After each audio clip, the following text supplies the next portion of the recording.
I'm prepared. I'm ready. I'm here. Welcome back to the Dynasty Grind. My name is Peter Howard. This is apparently a member of the DLF family of live streams, but we don't get our own section on the little drop-down menu over here. They took that away for, what's this one called?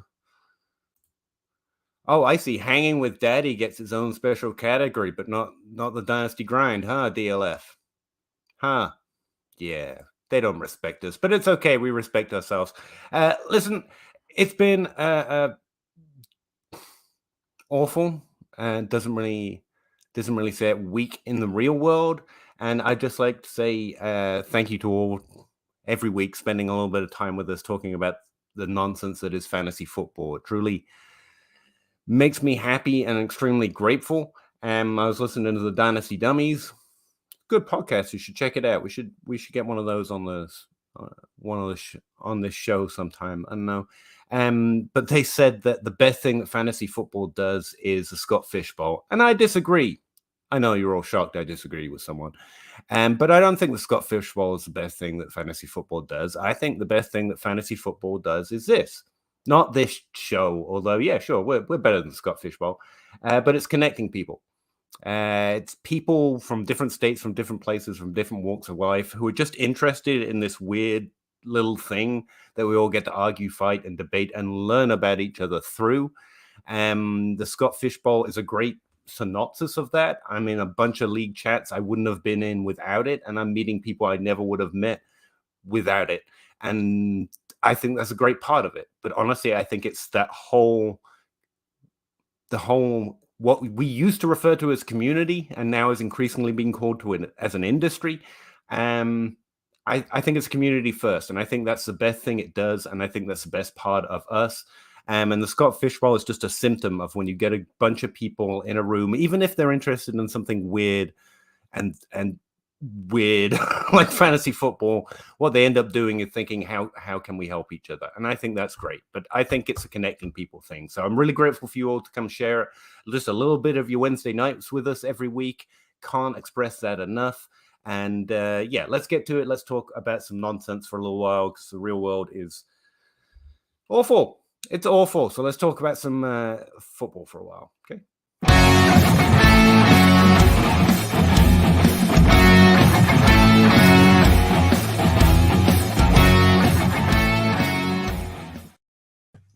Hey, Zach, how you doing? I am all right. I would like to say no, absolutely with you on I don't bring you here to say things. Absolutely with you on the community thing. I disagree. Mike from Hanging with Daddy definitely deserves his own spot over us. So we're split 50-50. Just Daddy's boy. That's your problem. That's your problem right there. Looking for an authority figure. It's kind of sad. But yeah, we've got how many? 9 questions and a good evening, did you say already in the chat? Nine questions and a good evening before we're even lined up to go. I love it. House is meant to join us, but he said he's going to be late, so we'll see how that works out. I love the chat. The people that come to the show. It makes me so happy. You guys are awesome. I agree. You see, I'm right. I'm always right. You should just admit I'm right. Kid Coop asks, "Hey boys," he got it right. We're both boys. I appreciate that. I'm a young man. Follow up to last week. 12 team Superflex PPR startup. He's got the 8th pick in the startup and ended up with Murray, Watson, Lance in rounds 1 to 3. I think that's a really strong start in the Superflex. Yeah. DK, DJ Moore, and Godwin. That's a really strong wide receiver room considering you went 3 heavy QB at the start there. Elijah Moore, great. And 4th to 7th rounds, crushing it so far. That's great. I would say, I mean, it depends. Follow your draft, but rounds 11 to 14 on average in Dynasty, where you just basically hit running backs. We hit running backs at a higher rate, and also you should be rostering more running backs, and your squad's pretty thick here already. So, not that in rounds 8, I'm guessing you're in that you have to go running back, but there is a section there where you should. Attempted a productive struggle. I don't think that's a productive struggle. I think you're trying to win this year. I think you've got value, which is great, but you can try and win this year. Attempted a productive struggle, 0 running back for the first time. When would you suggest? I kind of answered that. already. Yeah, after round 11, just draft a lot of running backs. I just listed a bunch on YouTube and the podcast as well that for this year are a little underrated in Dynasty, falling into that range. I could look it up, but I can't remember what. Like Melvin Gordon falls into that range. Khalil Herbert falls into that range. Even Rashad Penny. You're just taking a lot of kind of shots. But again, they're probably a little underrated for 2022 based on redraft ranks. So yeah, I'd aim for that crew. 12-team Superflex just traded for Aaron Jones for Hollywood and 1-4. You got Hollywood and the 1-4. I don't know about this trade. I'm kind of on the fence with it to start with. And yesterday moved Zeke for the 1-12. So I'm guessing you're building, in which case I like it. That's fine. Well, but I mean, I don't mind getting Hollywood Brown. The 4-11 doesn't really track if it's a if it's a rookie pick, whatever. But Aaron Jones for Hollywood, if you're not playing for the points this year, if you're not playing for points, yeah. Aaron Jones has got another year left in him of being surprisingly productive to those people who don't accept that he's productive. But if that's not of interest, then it certainly makes a lot of. Hollywood's got more value. It's going to be good again this year. I would want more than the 112 for Zeke. I don't know if you're going to get it right now, but I think probably closer to the season you'll have a better chance at it. But I keep thinking I'm missing some news on Elliott or something. Do you know where he's being drafted in Dynasty right now? It's wild. It's like the running back 24, like the very last viable running back. And the crazy thing about that is that he has already had the workout video where he's faster, leaner, he's healthy. Like, how are we missing this? It's because everybody wants Pollard to be a thing, and Pollard is good. That's actually probably the best way to find. Sorry, carry on. No, you're absolutely good. It's the best way to find value is find the guys that everyone wants to be good, and then draft the other guy in their backfield. I'm with you. If Javonte Williams wasn't good, it would be the same maneuver because everyone was waiting for them to be the guy on day one, and you just keep drafting the other guy. Aaron Jones right now. Although I haven't said that, AJ Dillon isn't getting a bump in ADP either, and he's entering a pretty important year for himself as well. And that's when Kid Coop was talking about being in the 8th round, like that's not a bet. Like AJ Dillon in the 8th round as your running back who potentially could end up with that backfield either this year or next year wouldn't be terrible. I mean, I don't love AJ Dillon, but I like his situation and I like him well enough with what he's done already to be a nice player. Tell you what, Zach, I did something unspeakable. I made a TikTok.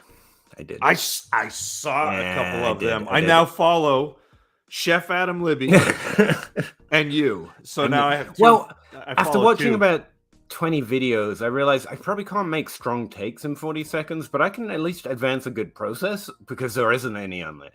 And something I was going through is typical breakout years because I'm guessing anyone on TikTok's only ever heard of a breakout year and not the common aspect of it. But anyway, something I was just looking at for what's my next stupid 40-second video. They're really easy to upload. Like YouTube videos take me all night to upload because my hamster in the wheel gets tired. You got to restart it. But going into 2022 or going into season X, the most common type of running back breakout to happen in any given random season is a running back jumping into the top 12 in year 3. Or the top 24. It happens. That's the most common type of running back breakout that happens. Both AJ Dillon and Clyde Edwards-Helaire both being drafted. And that, I don't want AJ Dillon. I was expecting to get Aaron Jones cheaper because everyone would hype up Thies McGee. And they're not. So I get to stay on out. I'm interested in that. Even though I believe it's Aaron Jones, he's going into an interesting year. And as long as people are drafting him nowhere, I was really expecting the player profile crew or type crew to get out there and hype him. I mean, have you seen those thighs? Where are they? They should be out there talking about so much thigh, but he's running back 25 right now in Dynasty, and he's running back 25 in redraft as well. It's like no one notices his thighs. It's weird.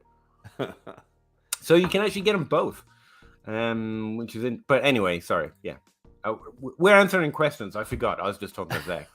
Alec, how you doing? J-Mo Williams and a 23-second for Olave and Keenan. Who wins? Whoever gets Keenan. Olave and Keenan.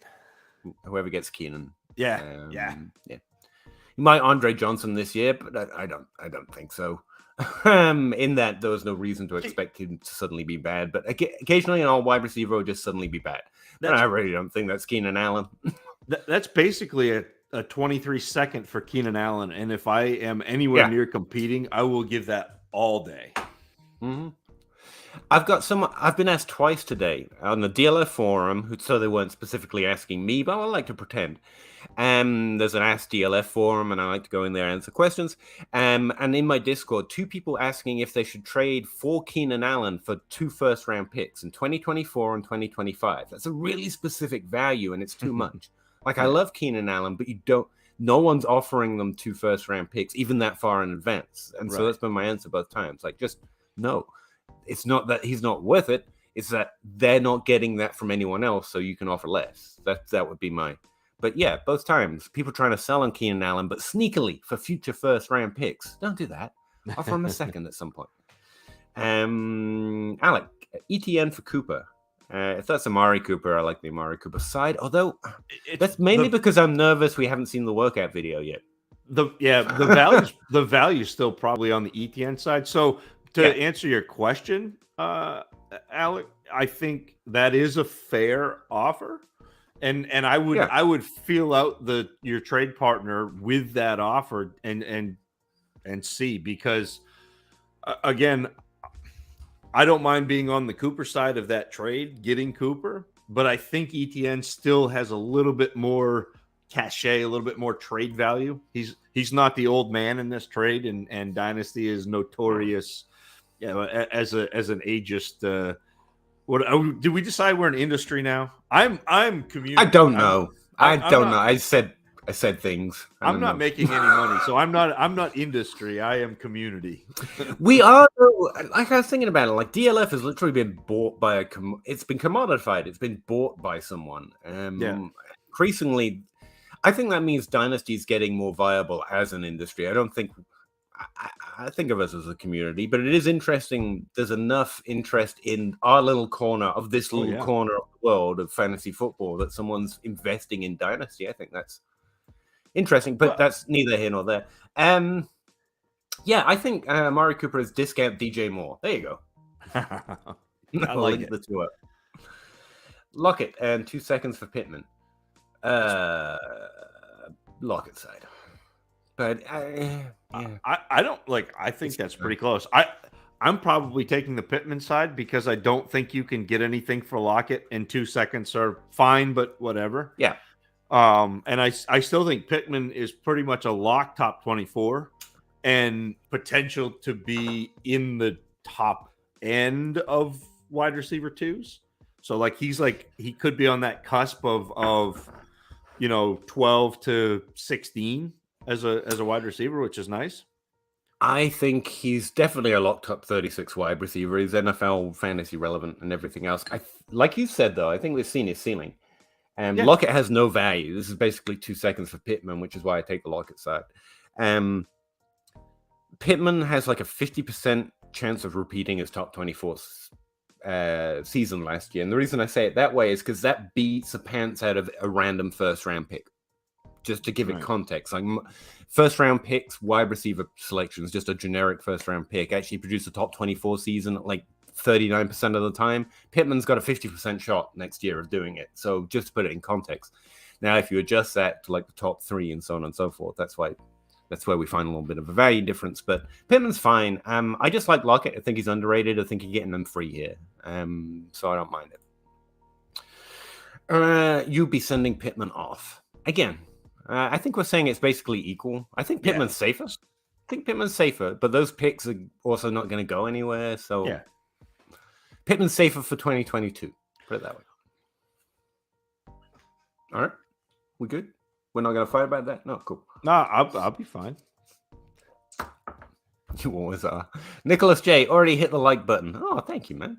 At 9:04. Sorry, we were not here at that time. Appreciate all the yours. Help. I'm assuming I like the show. I will try not to disappoint. In a Superflex startup draft, do you think you should be able to trade your rookie draft picks, the 2023 and 2024 class, during the startup draft. Not sure how my league is going to be set up, but yeah, I think, yeah, sure. The more things with more value, the more fun you can have. That's my personal. It's like the more ways to score points, the more fun you can have, as a general rule. To me, it depends on how you're setting this up. So our rookie picks in the startup are, so like if we're doing a startup this year, are the rookies in the startup? I would prefer to draft the rookie picks. Yeah, and then you have a second draft.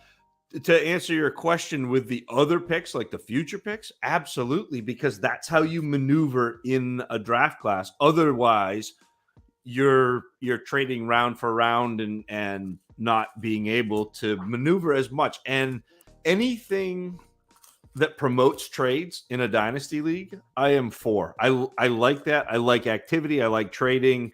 I like, even if I'm not the one making trades, having people making moves brings in your interest, makes you think more about what's going on. It's better for the league. Yeah, I think that's fair. I've never commissioned, so I've never had to make the decision. I would say, as someone playing, I like the idea of drafting the picks because, one, you get to, there's more edges to find there. People might disrespect how valuable the 101 is compared to the 104. They might overvalue how much the 108 is. And then you get to know about the 2023 class. And apparently, according to Zach, it doesn't matter all the way down to like the 203. So, let's not get crazy on that, Peter. No, that's what Zach said. The 203 is the 101 this year. In a Superflex. Weez, good evening. Oh, hey, thanks, Weez. Appreciate it. BJ Lee, good afternoon, boys. What's your best and worst trade you have ever made? I got to come up with better answers to this. I tell you what, I traded, one that always occurs to me is I traded Tyreek Hill after I had his first decent season because I rostered him almost everywhere because he was like a 4th round pick. And at that point, athletic profiles matter and the Chiefs were interesting.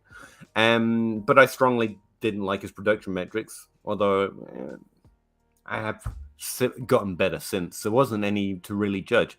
But I sold him way cheap because I thought he was going to faceplant after that. I was in on, what was the guy's name? Denard Robinson. Shoelace. Denard Robinson, because he had like a 19 age breakout age at 20%. I was like, yeah, breakout age.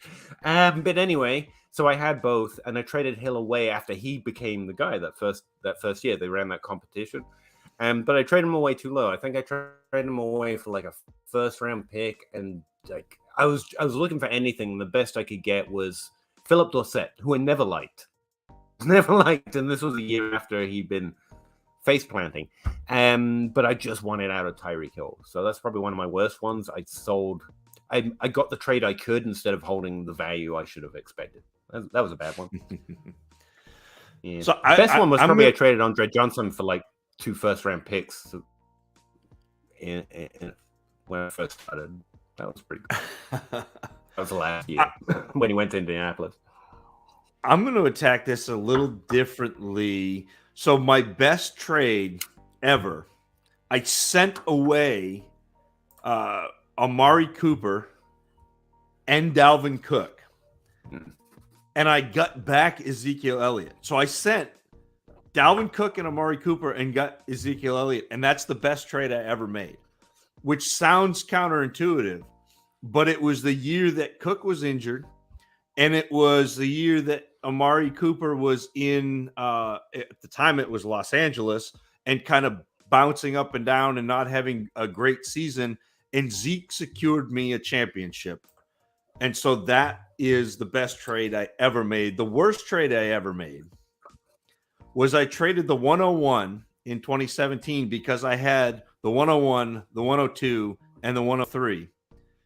And I assumed that the person I was trading with was going to take Corey Davis at 101 because Corey Davis was the consensus 101. So I traded the 2017 101 for a 2018 first. And that 2017 101 was Christian McCaffrey, who I didn't think anybody else was on. And the guy I traded that pick to was. And so I missed out on Christian McCaffrey because I got too cute. And I think that's the lesson of the story, BJ, is you don't know as much as you think you know. Sticks with you, yeah. For sure. Guaranteed. Rob on Twitter here, I'll read it live. Is Christian Kirk just a guy, or does he have a real shot at being a wide receiver 2, top 24? I think that's the same definition to me. What do you think of Christian Kirk in 2022? Yeah, I mean, like, he could be a borderline top 24, but he could also be like worse than that. Like, I don't think he's going to be a top 12. Yeah. So he is. He's just like he's okay. He's fine. But there are about 20 guys who could be top 24 wide receivers. Like in that 12 through no, 24. There are. I mean, like, there are only going to be 12. We are hesitant to rank less than that. But there are about 20 that could be. Let's see, where do I have him projected before I answer this guy? Christian Kirk. Wide receiver.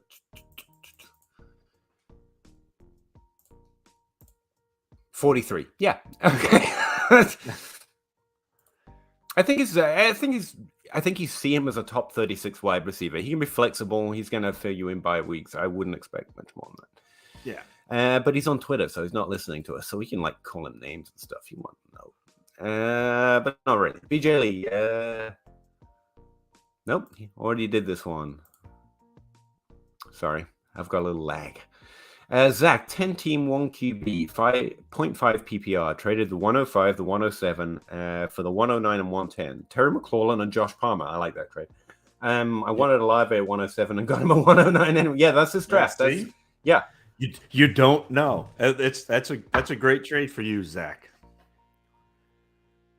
No, I think that's the entire way to play this year. The guy you want at 104 might be available at 109.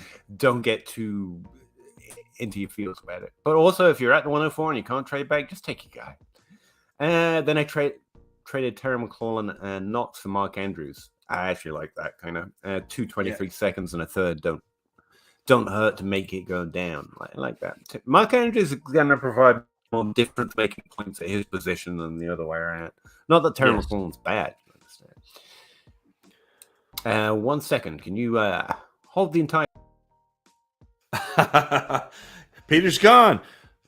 Does D. Williams signing in Arizona hurt Ingram holders?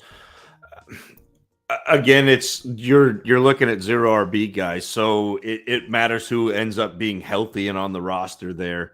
I don't know that it necessarily helps things, but that's a back end. I mean, you're talking 0 RB. Yeah, sorry, I'm needed to bring stuff in from the car. And I'm like, what Dynasty Outhouse isn't here, so I can't help it. Paul is on the edge of his seat. Joe Rock wants to know how it's going tonight. I mean, pretty well. I'm here talking Dynasty Fantasy Football with my friend and 50 of my other closest friends, so I like that.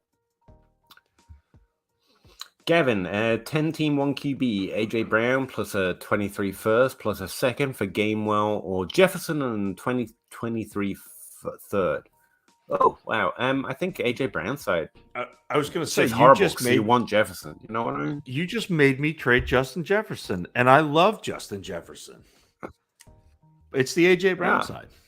But AJ Brown can do that, and you get it first. Like, ooh, that's tempting. Yep. That's a 50-50 on a Jefferson trade, and that's hard to do. So I don't hate that. In a 10-team, those difference-making points. Yeah, man. Jaleel Woods for a 23 second. I'm just not second. In. I like it. He's take the more second. Athletic profile. Probably take the second. Tyler Reed, thanks very much. Well said. Oh, I appreciate it. I don't know what we said well, but I appreciate it. Garrett Wilson or Elijah Moore? I want Elijah Moore because he's held at a low value, but also in a one-to-one trade, I've seen Elijah Moore do it. Like, I'm good. Garrett Wilson's got more of a question mark. Zach, you might have stronger feelings where you watch tape and stuff. I mean, they're graded out pretty similarly. I have Garrett Wilson like slight edge, but I'm not. There's not a lot of conviction behind it. I do like the position that Elijah Moore is going to play. I think he's going to play more out of the slot than Garrett Wilson is with the Jets, and I think that drives targets.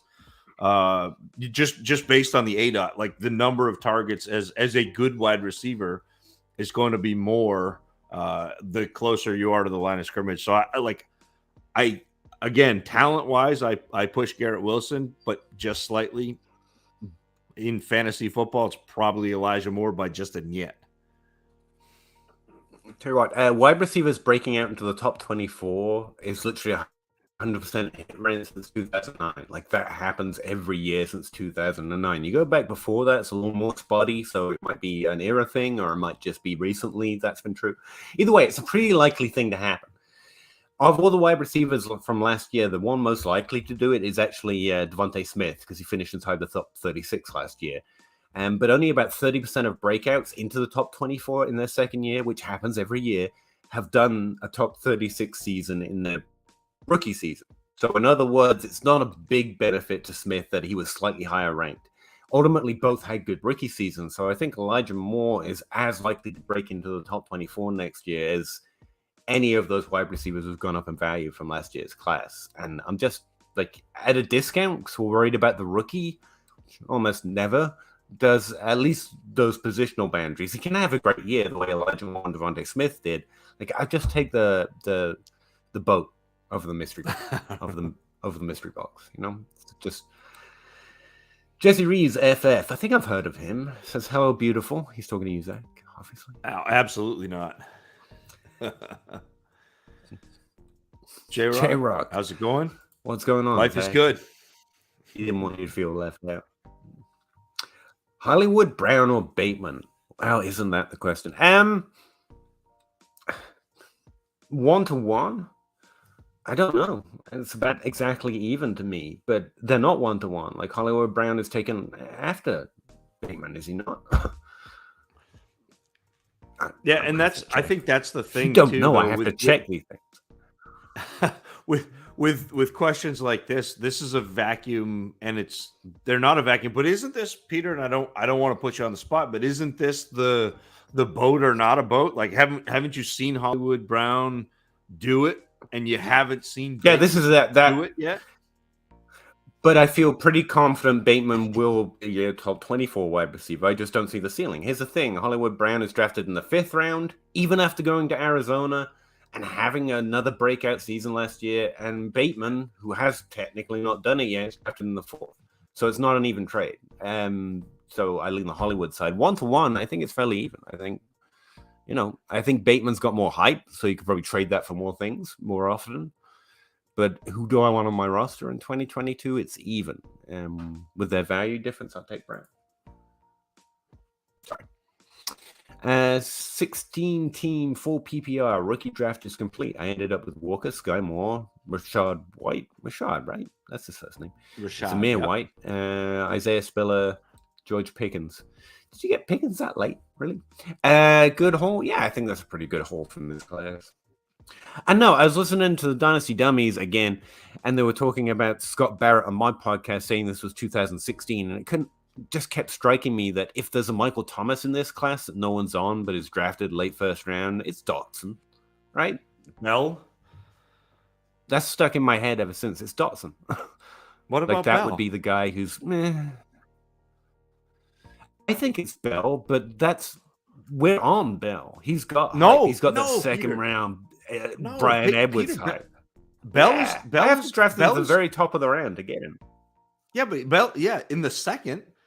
Dotson's going in the 1st. Yeah, maybe. I hope so, because I know Dotson. And every draft that I was in 2016, Michael Thomas was going in at like 105, 106, 107. Maybe that was just because Kyle and I were in it. But yeah. Maybe. Stefan. I'm saying it that way now. Sorry. I know to run for as a single first is not enough. That's more than you can probably get. If you can get that, get that. But what about Hunter Renfrow on 2 seconds for a 23 first? Is that enough? I don't think you're getting a 23 first under him for in 2 seconds. It depends on your league, but I think people value him as a third.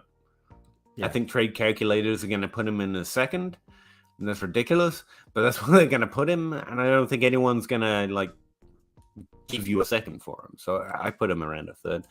If you want a 2023 first, in most leagues, you're going to have to up the hype around a player quotient, unfortunately. Like Bateman would get you a 23 first, but Hollywood wouldn't. So 4th round and above. There you go. Russell late because he's busy trying to pry Justin Ross away from one of my rosters. That makes sense. That seems like a Russ thing to do. It was. I hear he caught the ball with one hand now, so the value's gone up. I definitely sent Russ that video in a DM. I was like, Russ, did you see this? One hand. Russ. And he said 101 hand, and I was like, yep, that's it. Exactly. What's up, gentlemen? Ready for my favorite show of the week? Oh, thanks, Joel. Keep up the great work. You too, man. Really appreciate it.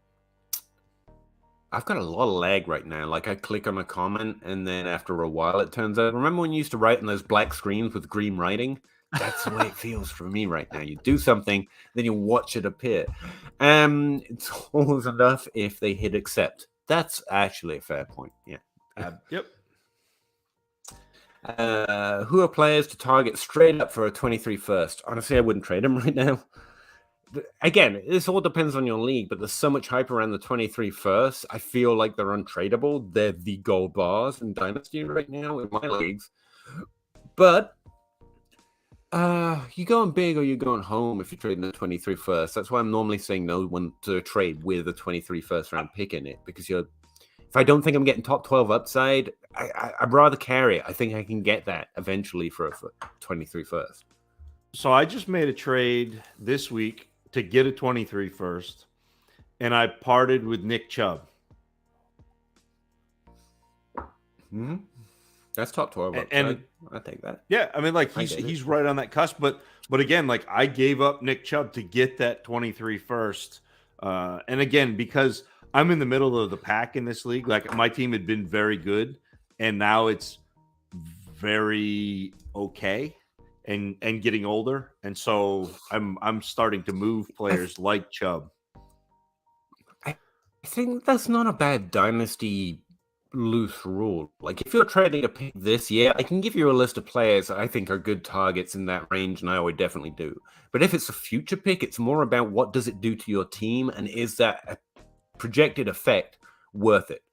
That's why I'm saying no when people want to trade 24 and 25 picks. Like I love the idea, trade away these future mystery boats for competing players, but if you trade them away too far away, then what you think happens doesn't happen, that's how you kind of find yourself in the middle of a rebuild, even though you were making good decisions, if you know what I mean. See, and that's so why if it's too far away, it's more about.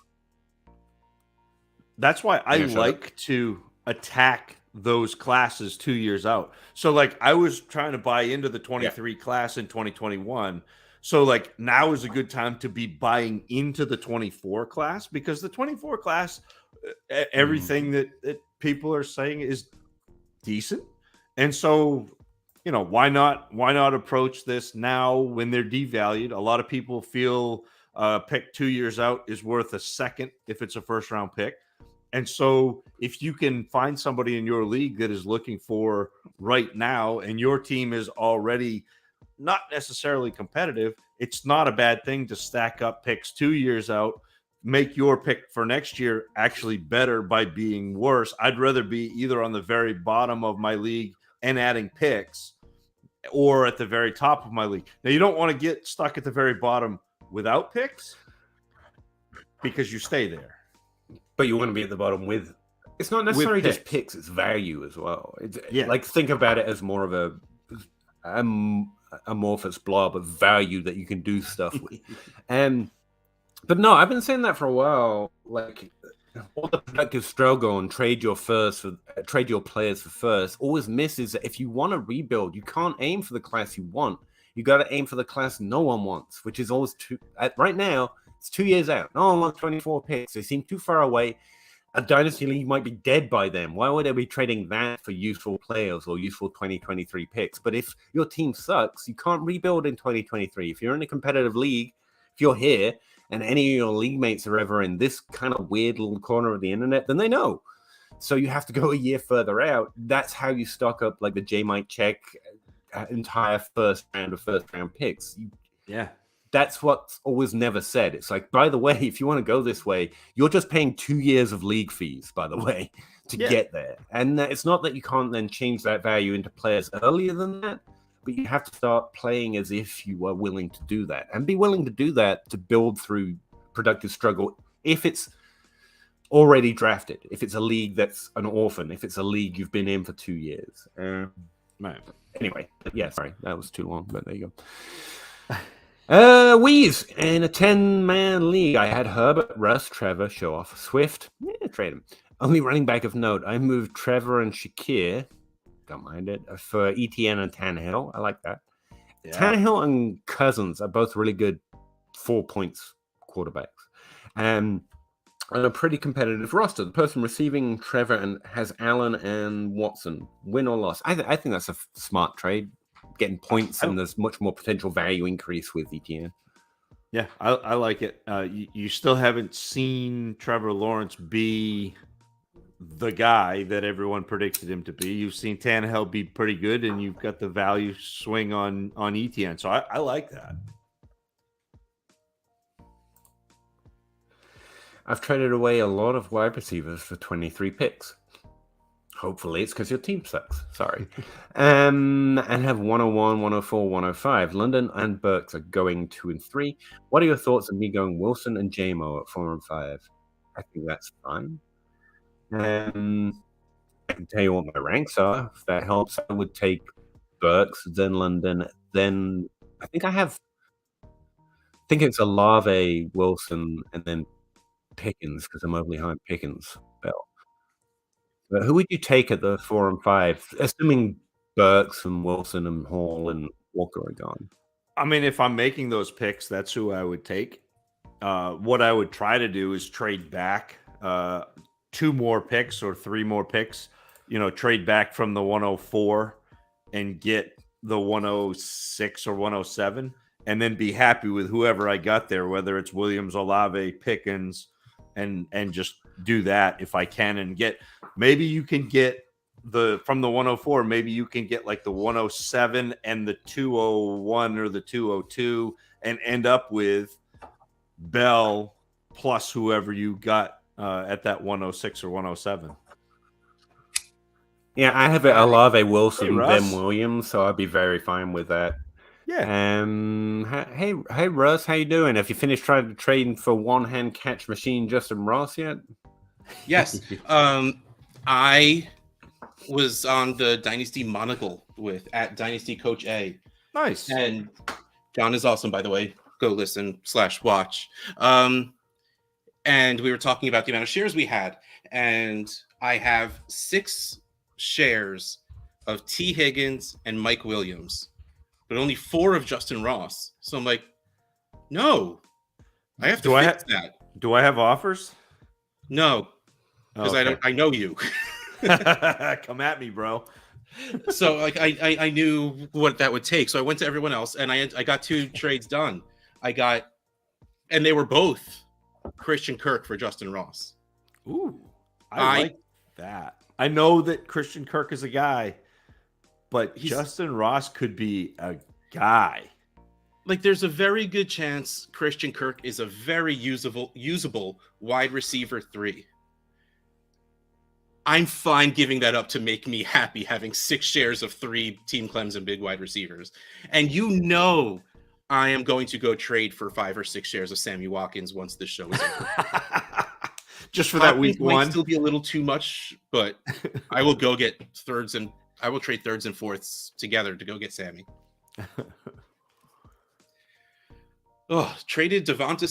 Patrick Sally traded Devonta Smith, Elijah Moore, Ramondre. Okay, so you don't like rookies last year. Got it.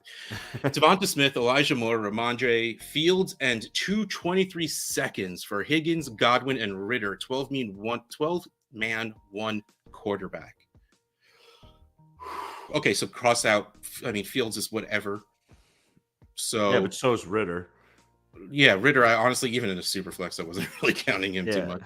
So Smith, Moore for Higgins and Godwin. Yeah, all day. Yeah. Yeah, I'd take Higgins and Godwin. Pretty easily. So what did I miss, you guys? I see that you're only like 30 minutes behind already. So Well, I mean, there were only two of us. Peter was like 4 minutes behind just with his lag. So hopefully he restarts his computer or closes the 63 spreadsheets that he has open, because you know he does. yes. Oh, I see Jesse Reeves was the one to let you guys know that I was going after Justin Ross.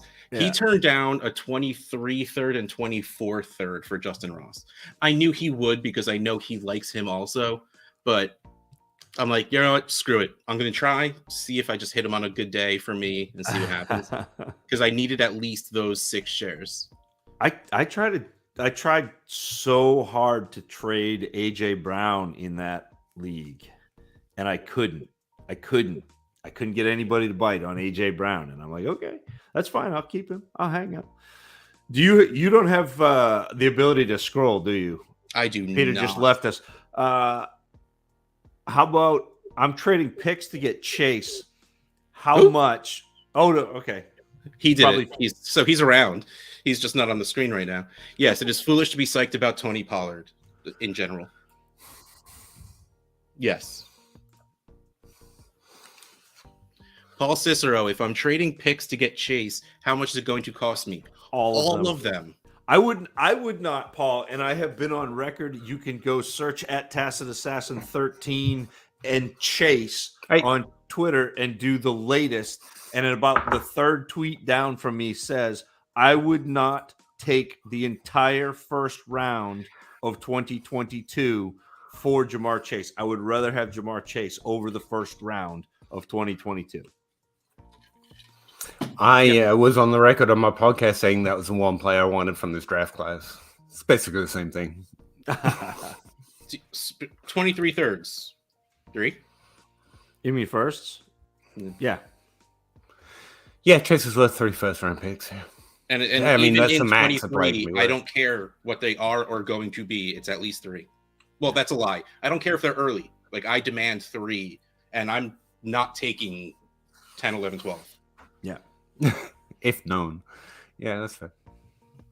I'd be happy to trade him at that. He's at peak, but I mean, you're not going to get it.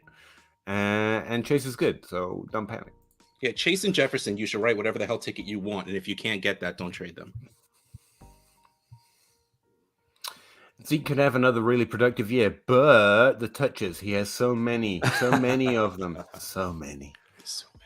I mean, it's true, but if you like points, he is probably going to score points again this year. I bought a couple of shares of Zeke recently for early seconds valuation. Like, Yeah. I mean, that's what I was going to say. I mean, I don't even have to make the argument. You can have Zeke or Elliott, or you can have, like, fucking no one. He's ranked as running back 24 on Dynasty. Like, one more you want. I may go back after him in one of my leagues. I traded Ezekiel Elliott and Darnell Mooney for a 23 first and Derrick Henry last year when Henry was injured. The guy was making a playoff push. I may go send a second to try to get Zeke back, which would effectively meant I sent Darnell Mooney and a second to get Derrick Henry in a first, and that would make me just inordinately happy. Like, the running back 26 is James Conner, which we hope we can get so many touches, so many. So, yeah. And stay healthy. So, and maybe he will, but yeah, I understand your point. The cool again, thing, if your team needs value and you've got Zeke, yeah, you've got to trade him, and it's abysmal value. To be clear. Well, that's the cool thing about that statement, FF Lefty, that nobody wants to be holding the bag, is that now that bag is cheaper if you want to acquire points, and that's the fun. thing. Whoever's rostering him was holding the bag when the value dropped. Yeah, like and it doesn't like now they've already paid it. Yeah, if you go trade for him and you trade for him and get him for a second, it doesn't matter that he's on your roster when he stops being productive because you only paid a second. Yeah. You're gonna get you're gonna get more from him in points than what a second round pick is worth. So you might as well do that. to be clear, they were the ones holding the bag. If they didn't trade him before now, they held the bag for you. So that was nice of them. And the bag was still RB like 8 or 9 last year. Yeah. Joel A. Who's that guy this year, by the way? But Joel A., assuming both stay healthy, where do you see ETN and Lamb finishing in their respective positions? I have answers, but anyone want to pitch it?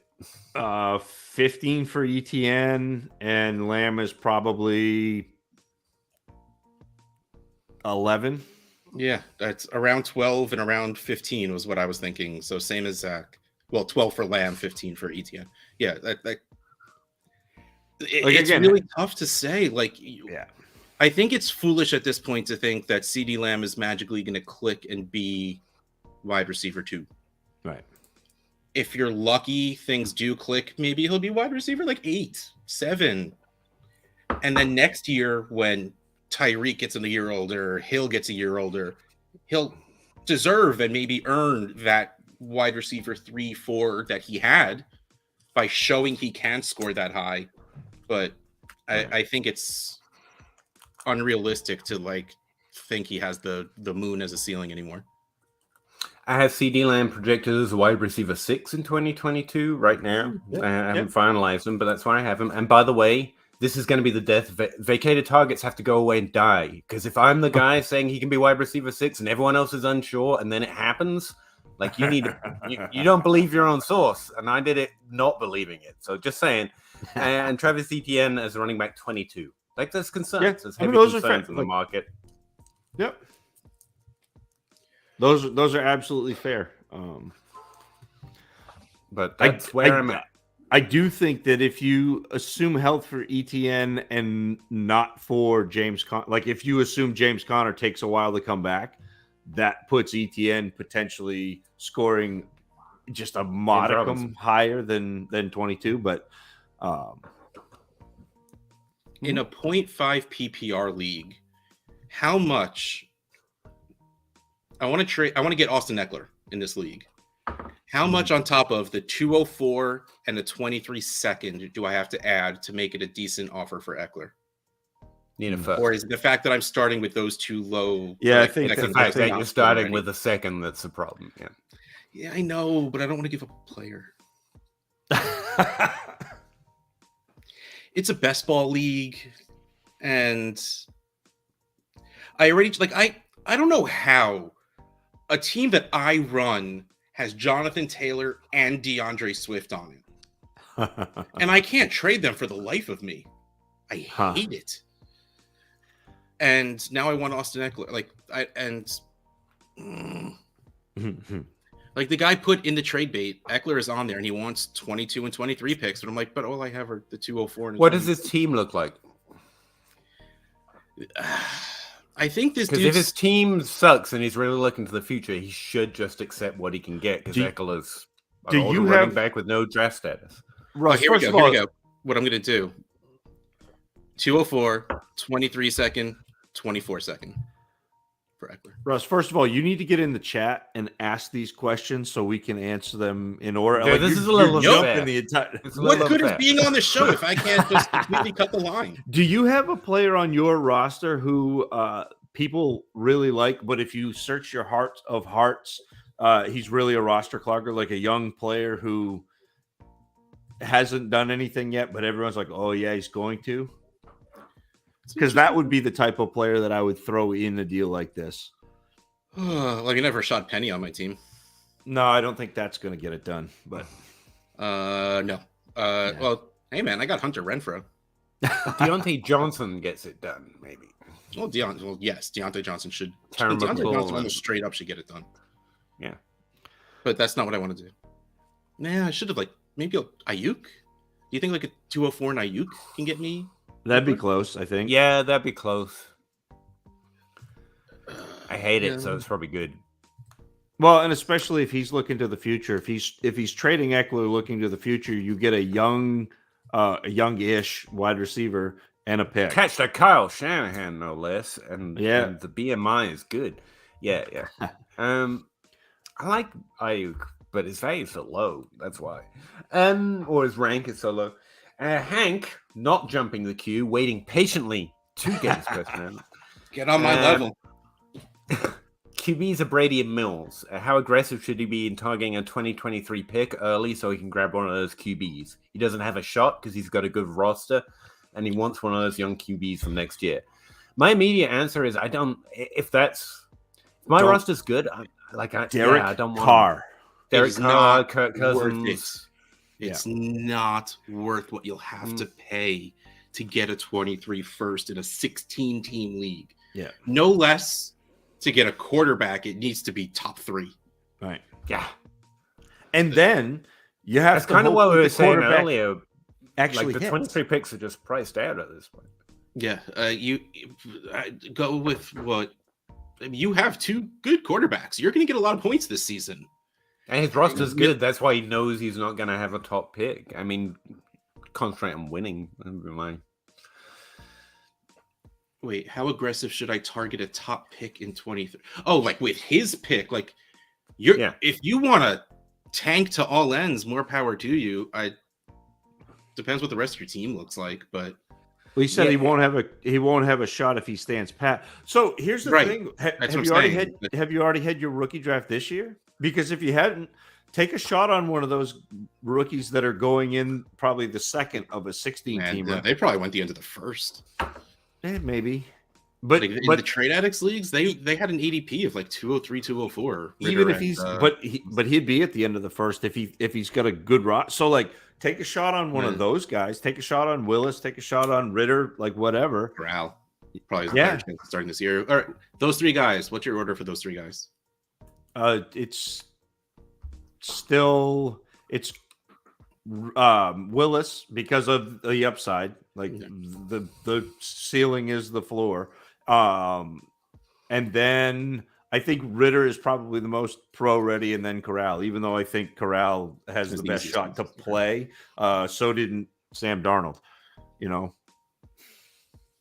And they were talking about maybe just bringing Cam Newton back again. But yeah, that's probably a really good point at this point. If you didn't have your draft yet, just go grab one of those guys. And even if you don't want them, they'll help you make a move later because other people are going to want that shot at a quarterback. But man, have to assume a lot about this team just based off the name Brady. But if your team is good because it has Brady, I'm assuming all these guys, like you've got Nick Chubb and you've got, like in Devontae Adams. So then you should probably be pretty aggressive in adding value any way that you can because your team's aging out. Then very aggressive. I ride that. That's the barometer I would use. How desperate for value are you, even if your team's good right now? Do you think it would be worth taking the hit on production from Brady to move into somebody like Derek Carr, or Kirk Cousins or something like that? That because they're pretty close in value. I mean, because Carr and Cousins are undervalued, and Brady is still scoring in the top 3 or 4 quarterbacks in the league. Maybe that's I think you underrate how hard dynasty players adjust for that. Like Tom Brady's the quarterback 13 in DLF ADP right now, and Kirk Cousins and Derek Carr are right next to him at like QB 14 and 15. Yeah, that's what I mean. So that's what I mean. If you can do that, but I'm not sure whoever has them will be willing to do that unless they're on a very competitive roster. Like if you want to go down from Brady, you have to go down. Like Tannehill might be an option. Yeah, I don't want to do that because I want to still. Yeah, that's what I mean. Yeah. What's your shirt? My shirt is Mike Mulligan and his steam shovel, Marianne. I don't know what that is. It's a great book. It's a kid's book. The more people came and watched, the more they dug a little bit faster and a little bit better. They dug the town hall of Popperville, realized they didn't leave themselves a way out. So Marianne became the furnace, and Mike Mulligan became the janitor of the town hall of Popperville. It's a good book. I'll send it to you. It's excellent. Virginia Lee Burton. Sounds great, actually. But Gavin's got an interesting football question. If the man is doing so, better win now. Wide receiver target: Mike Evans or Mike Williams? I think it's Mike Evans because I'm not sure Mike Williams does what he's projected to do. as wide receiver 17 in redraft right now. So I'd rather have Mike Evans, but Mike Williams is a lot cheaper. So I would pay I for would go for Mike Evans. I would, especially with I almost say Godwin most likely missing time.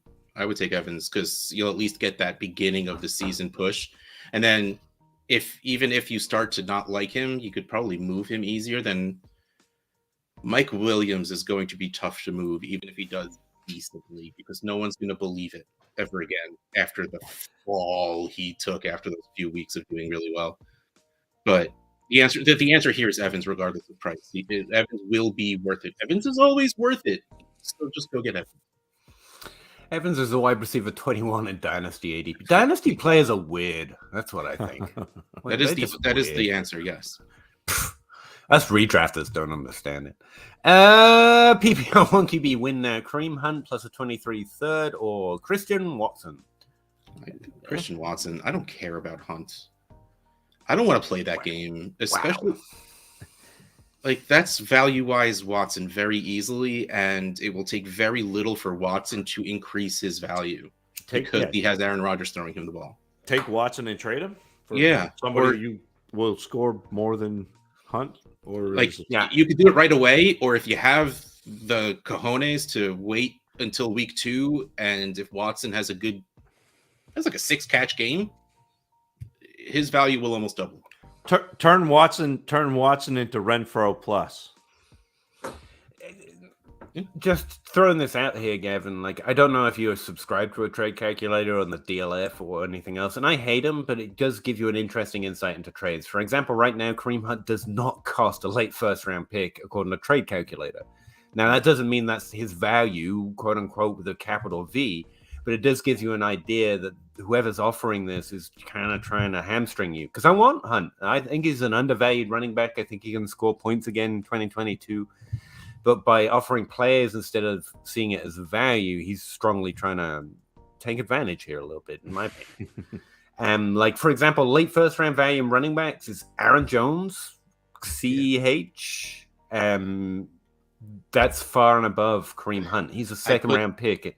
He's offering you a first for a second, but because it's in players, you might not notice it. I put it into Dynasty Trade Calculator, and it is pretty much a Kareem Hunt value off.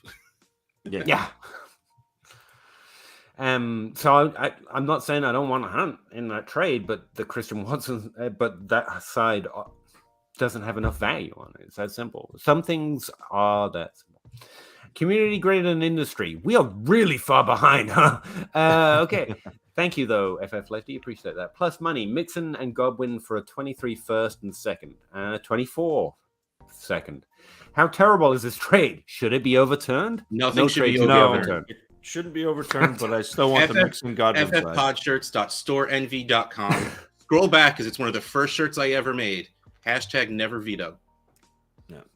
There was a nice unity to our statement there. Yeah, overturning. I've got a few overturned trades that I'm still bitter about. It's a sucky practice. It shouldn't happen. So there should be a clause in your league bylaws, and you should have league bylaws plus money that says the commissioner can do things in the best interest of the league, and that should be the only time that this ever comes up, and it's going to be egregious, like to the point of we're not overturning the trade, we're throwing you out of the league, and this is not that. I was going to say, the other thing is, I don't think this trade's too far off. I know 23 firsts are untradeable and everything, but that's a top 12 running back, and a wide receiver should be top 12 points per game, top 15 points per game when he's back on the field. If that's a win now team versus a building team, I get it. I mean, it's not that I wouldn't take the first side, but I get it.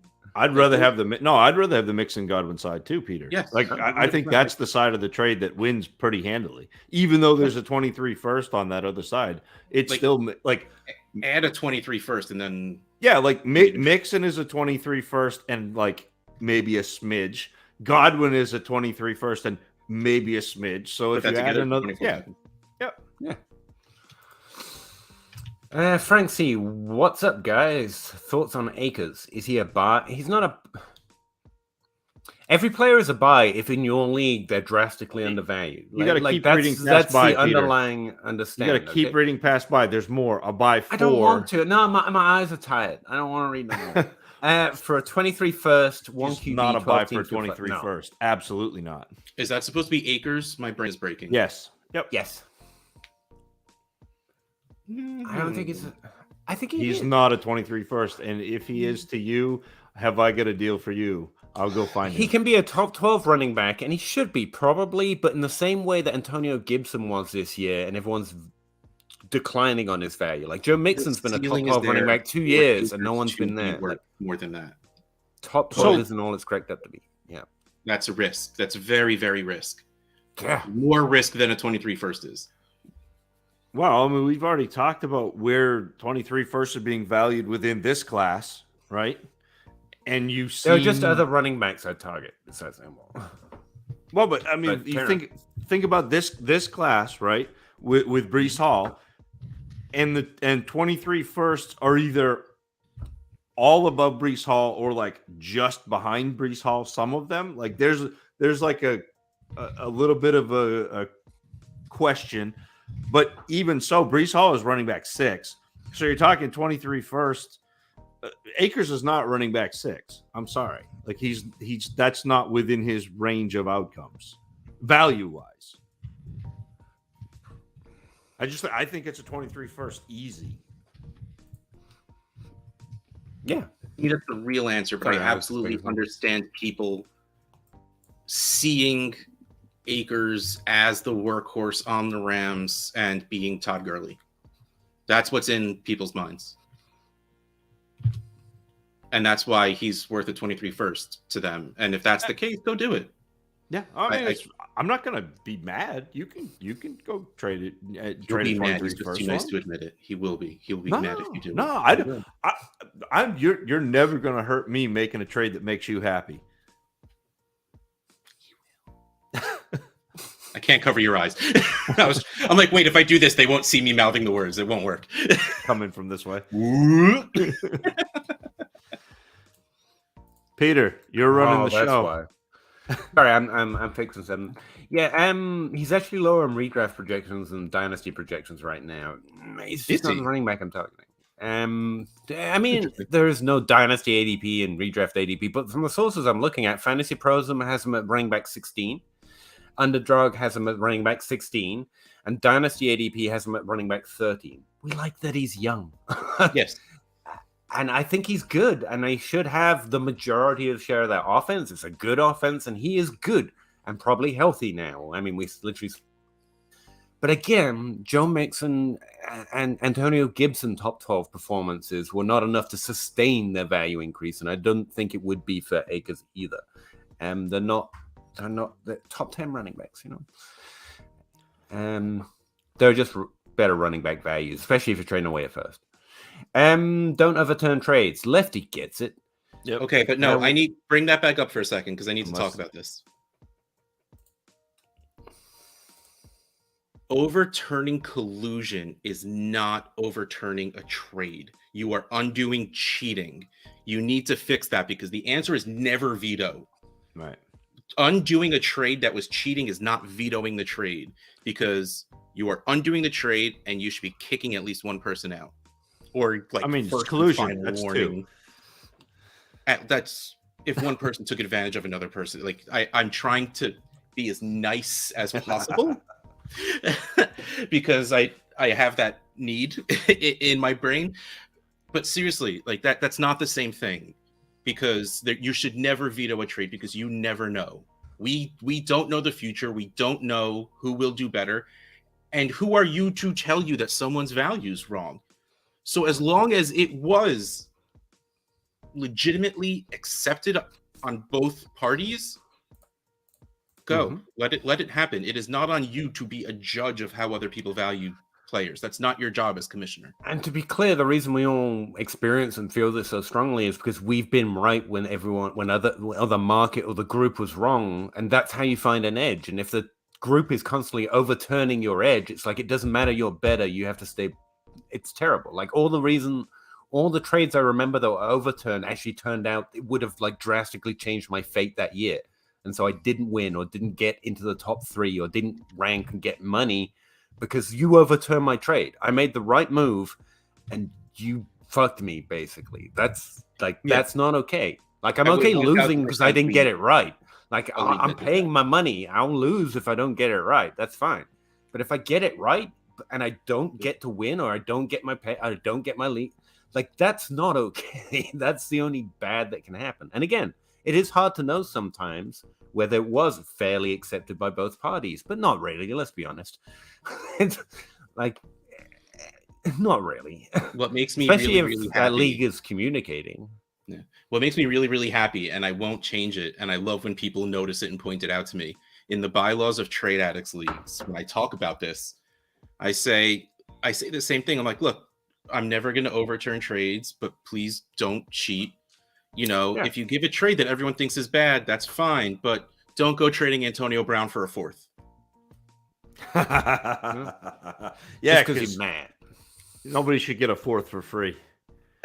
Exactly, right? Like I wrote that 4 years ago when he was worth multiple firsts, and I purposely will not change it because now I just think it's funny.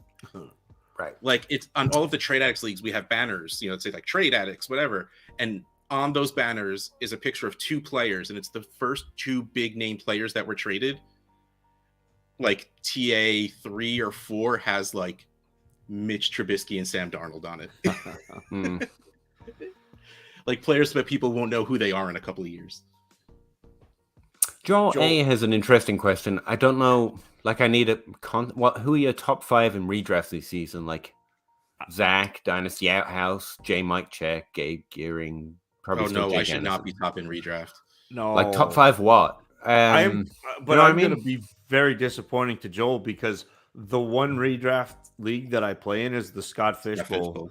And it's not that I dislike redraft, but I've gotten so ensconced in Dynasty and the community. Shout out to FF Lefty, and that like doing Dynasty analysis that I don't play very much redraft, and so I don't necessarily have my own rankings. I'll go look at redraft ADP because that's a good way to find points that are undervalued in Dynasty, where you look at redraft ADP where a guy is much higher than he is in Dynasty ADP. That's a good way to find points. And if you're looking for a source, by the way, you can literally go, if you're on Underdog, and this is not paid, like I just happen to play baseball leagues there, and they've literally got a button which is download ADP.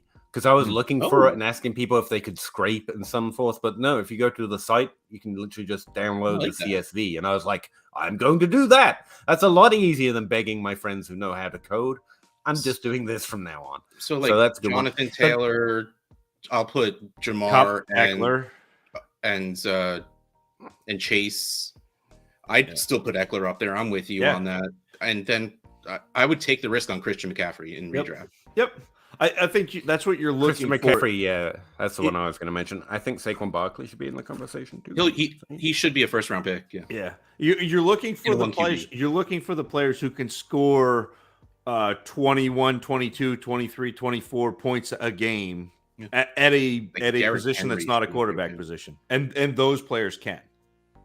Yeah, I think Christian McCaffrey. I think Derrick Henry, not because he should, but because he's the unicorn everyone keeps looking for elsewhere. Like, I don't believe in unicorns, but I've seen that one running around a field, so I'm pretty sure that one exists.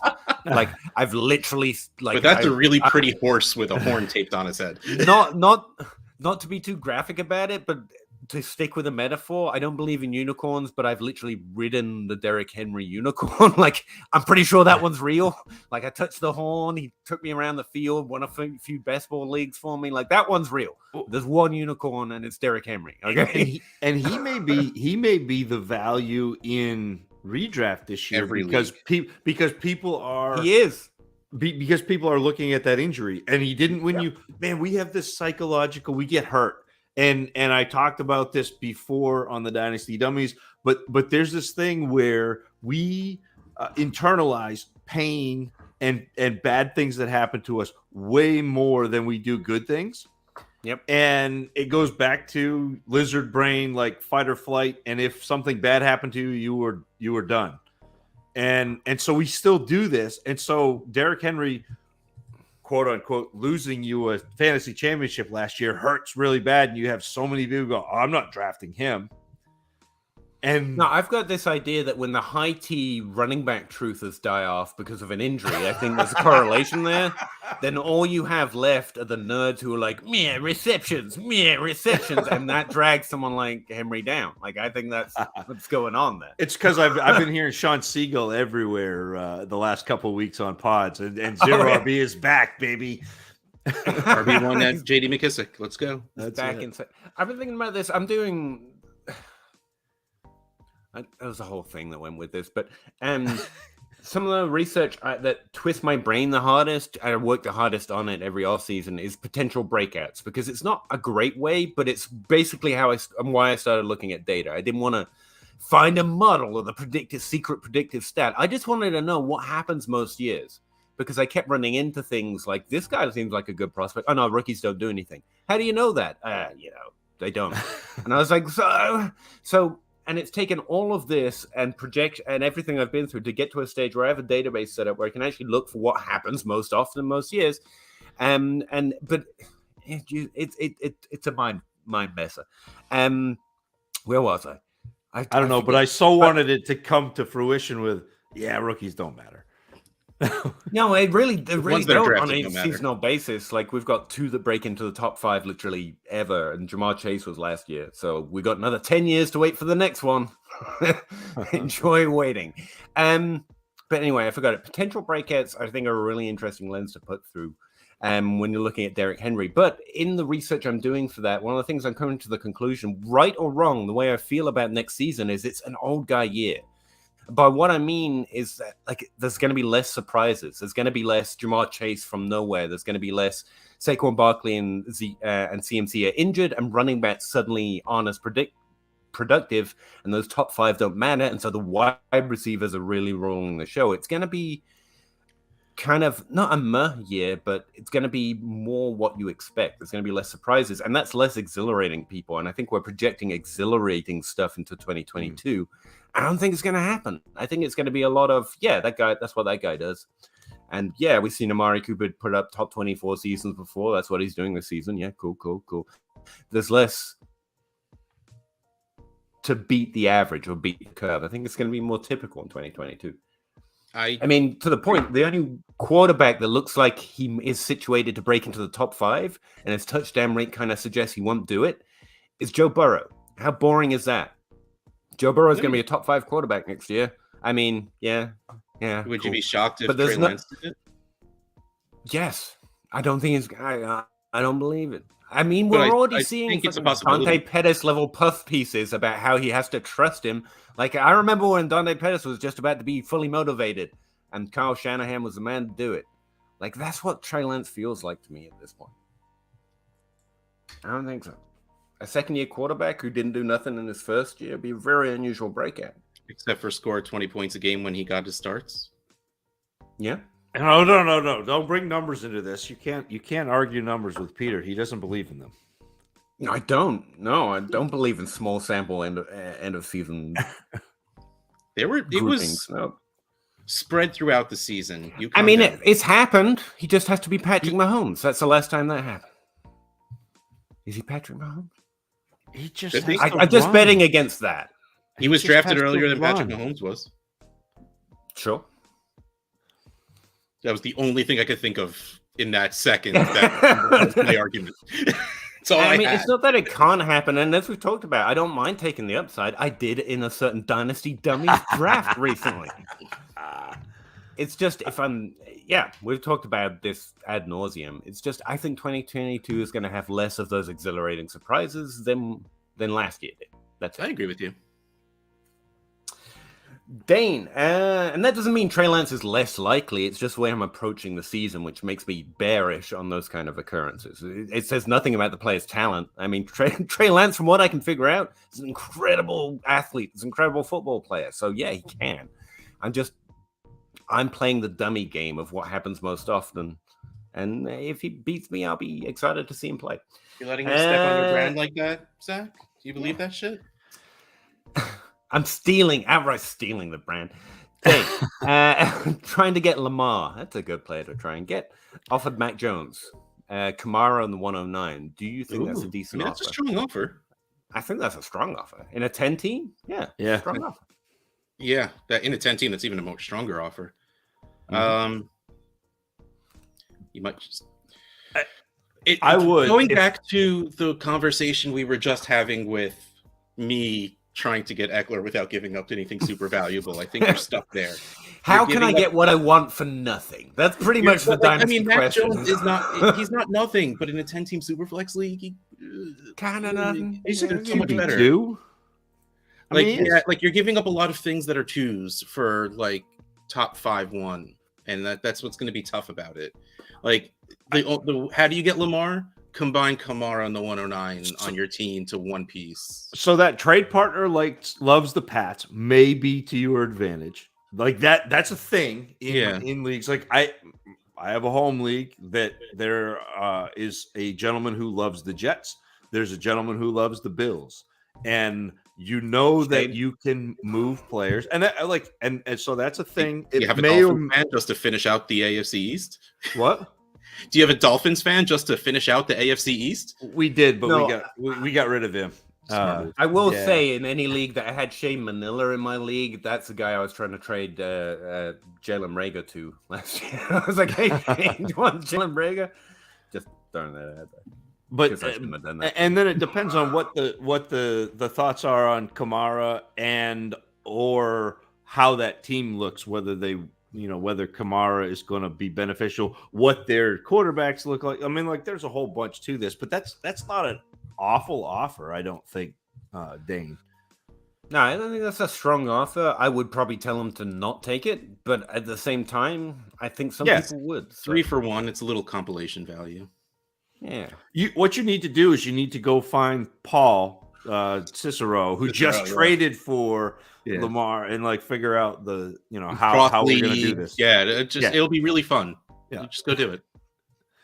Williams, Ford. No, Darrell, Kyron, Jerome Ford. That's the way I'd rank these three. Anyone? Darrell, Kyron, Ford. Yeah, it's backwards from I think we just answered that one. Sorry. Anthony, concerns about Elijah Mitchell. Not at this current market. No, everyone's almost given up on Mitchell. I don't understand it. Is he a sell? No, I at this point he's a buy for me. But why are you concerned now? What changed? There's no reason to be concerned now if you weren't concerned 20 minutes ago. I think it was at this point it was a month ago where he had a knee clean out scope. Right. If that worried you, sure. But now, there's nothing happened to be worried.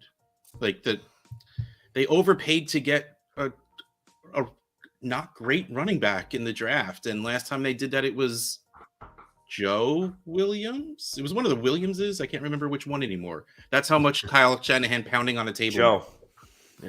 Yeah, I can't remember. There was another Williams. I remember Joe.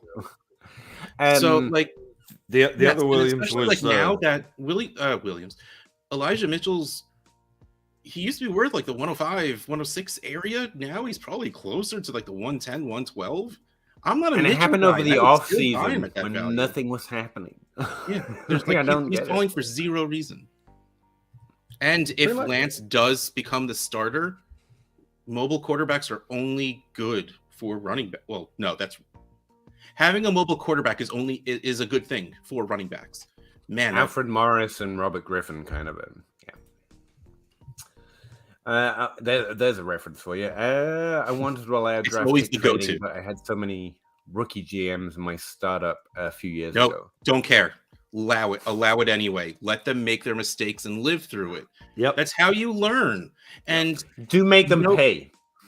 No trade is draft picks. You pay that league's fee. No trade is their last trade. You can screw up your team all you want. They can fix it later. And if they choose to leave because they messed up their team, you don't want them in your league anyway. Go to Twitter. You'll be able to find replacements without a question.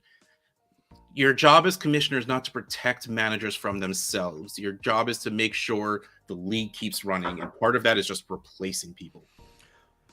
Well, and part of kind of your growth in Dynasty is screwing up a draft. I'm still bad at drafting, and I've been doing Dynasty for like 6 years now. And I go back to this, but like my initial startup in 2014 with my home league started off the first round and then the turn with Drew Brees and Adrian Peterson on suspension, mind you, and Drew Brees, and just drove that team into the ground as I kept on going. I think the only pick that I made that was, looking back in hindsight, a good pick was Mr. Irrelevant in that draft was Travis Kelce.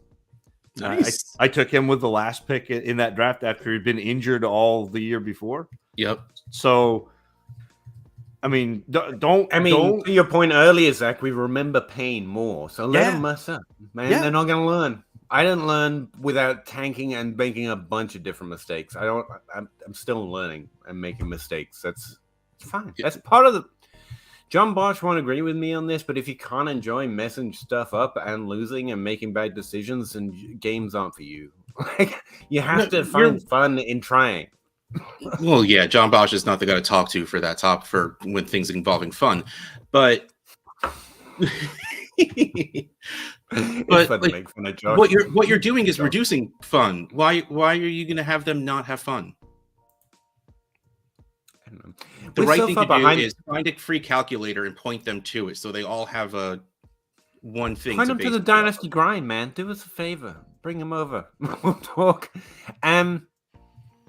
This is usually the point in the show I go to Twitter because we're lagging and say, ask us questions, cowards. I'm not doing it this week. We're way too far behind. We're blowing We're only up an hour week. and 4 minutes. Oh, dang. I mean, Anthony, all pro Devin Duvernay have any chance to become poor man? No. It's true. He'll be great on baseball. Maybe. Like there'll be a random game where he catches an 80-yard touchdown, but like you're not going to want to. No, he's not going to become a wide receiver too. Yeah, I think he's one of those good NFL players. I don't think he's fantasy. Yeah. He's no Quan Cosby, that's for sure, at Texas. That is a name I've heard before. It actually is. Recovering Ridley Truther. Hey, gents, and another 12-team Superflex PPR rookie draft. I have back-to-back picks at 304 and 305. This is the level of depth we need. Is a single 2023 third enough to trade out, or would you want more? I mean, no, that's fine. At third round, it's just if you don't want to make it, I'd trade it for another third round pick. That's fine. If Justin Ross is there, then I'm taking the pick. Yeah, if Justin Ross is there, just trade him to me. It's fine. Don't trade both of them for a third, though. Like, right? Is that what we're asking? Like, nah. Like, I would take a third and something, like whatever, but like a third and like a fourth this year. I don't. To be clear, 2023 isn't so good that the thirds are worth more. Yeah, it's the first round. Like we're looking at the first round. Hey, I know this guy. He's been on the show. Hey, buddy, how you doing? He was here last week, Russ. Russ was here last week with the cash for like a half hour. Yeah, I showed up. That's true. What are you offering for Mike Evans? Good question. He's wide receiver 24, so he should get away with a late first round pick, 2022. Yeah, that's kind of where I'm at. Dynasty has got that quiet smile on his face that says he's talking to people he actually enjoys more than it. So I'm assuming he's not listening, but no, not listening at all. Sorry, but John Bosch is complaining that people are stupid right now, so I have to listen because it's hilarious. That poor man with people that just don't read his rules and instructions on things when it's very clearly written out. And I am always one of those people as well. He hates me so bad this time of year. I know my time and place, and now is not one of them. Don't mess with John during rookie auction time. and eliminators are 2 times you don't try and joke with John Bosch. It's just he goes to so much effort to make sure every question is answered somewhere before it happens, and every time I just ask him straight up, and he's like, "It's right here, Pete. It's right here," and I'm like, "I didn't see that. I don't know where to find that." He gets very Mike Evans value.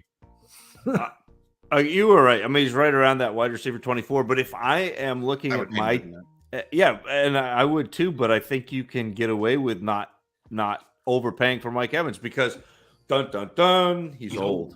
But he's also had a 1,000-yard season every season that he's been in the league. Like it's where are we at 8 now in a row? Like it's just ridiculous.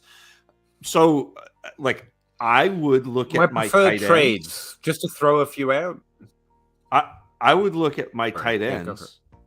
I'm trying, Peter. I'm trying to go for it.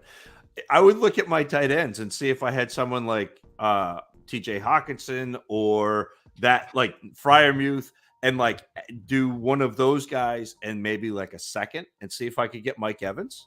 And if I could, I would be absolutely ecstatic because I think I have more points and a tight end that I don't care about. Dawson Knox, whatever. Now Peter's muted himself.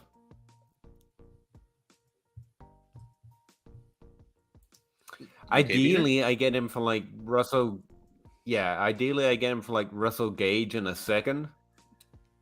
Some hype sleeper and a second-round pick. But I would trade him straight up for like Michael Pittman. And I'm not choosing Michael Pittman to throw shade on Pittman. I'm saying a top 24 wide receiver who is young. Because I think Mike Evans is a top 12 wide receiver who is old. Yeah. Like, yes. Go get points for Mike Evans. It is worth it. To throw someone I like, I mean, Terry McLaurin straight up for Mike Evans. He's younger. He's a top 24 wide receiver. Yes, I would do that. And that's kind of the way I would frame it. Because I can't give you every specific trade, and the late first value is just, I don't have a late first round pick, so what do I do? So that's the way I'd approach it. I'm trying to get those points. I want to trade less points that has more youth to make it a fair trade. So I pulled up the DLF trade analyzer and all the values, the players around him: Antonio Gibson, Garrett Wilson, Travis Kelce. Then there's Mike Evans, 105, Michael Pittman. Would you give a 23 first? This is a 1 quarterback values. Would you give a 1 quarterback 23 first for Mike Evans? I probably well, if I'm competitive, yes. So for frame of reference, I would, but I don't want to. Mike Evans, who had a terrible year for Mike Evans last year, finished as the wide receiver 12 in PPR. In PPR, he was the wide receiver 12, and in points per game, he was the wide receiver 12. People think he did worse because he had a couple of games where he caught one. He was Jordan Howard, where he caught one ball for 1 yard and a touchdown, and like that wasn't good for what you paid for him. So it's just like he's bad now. No.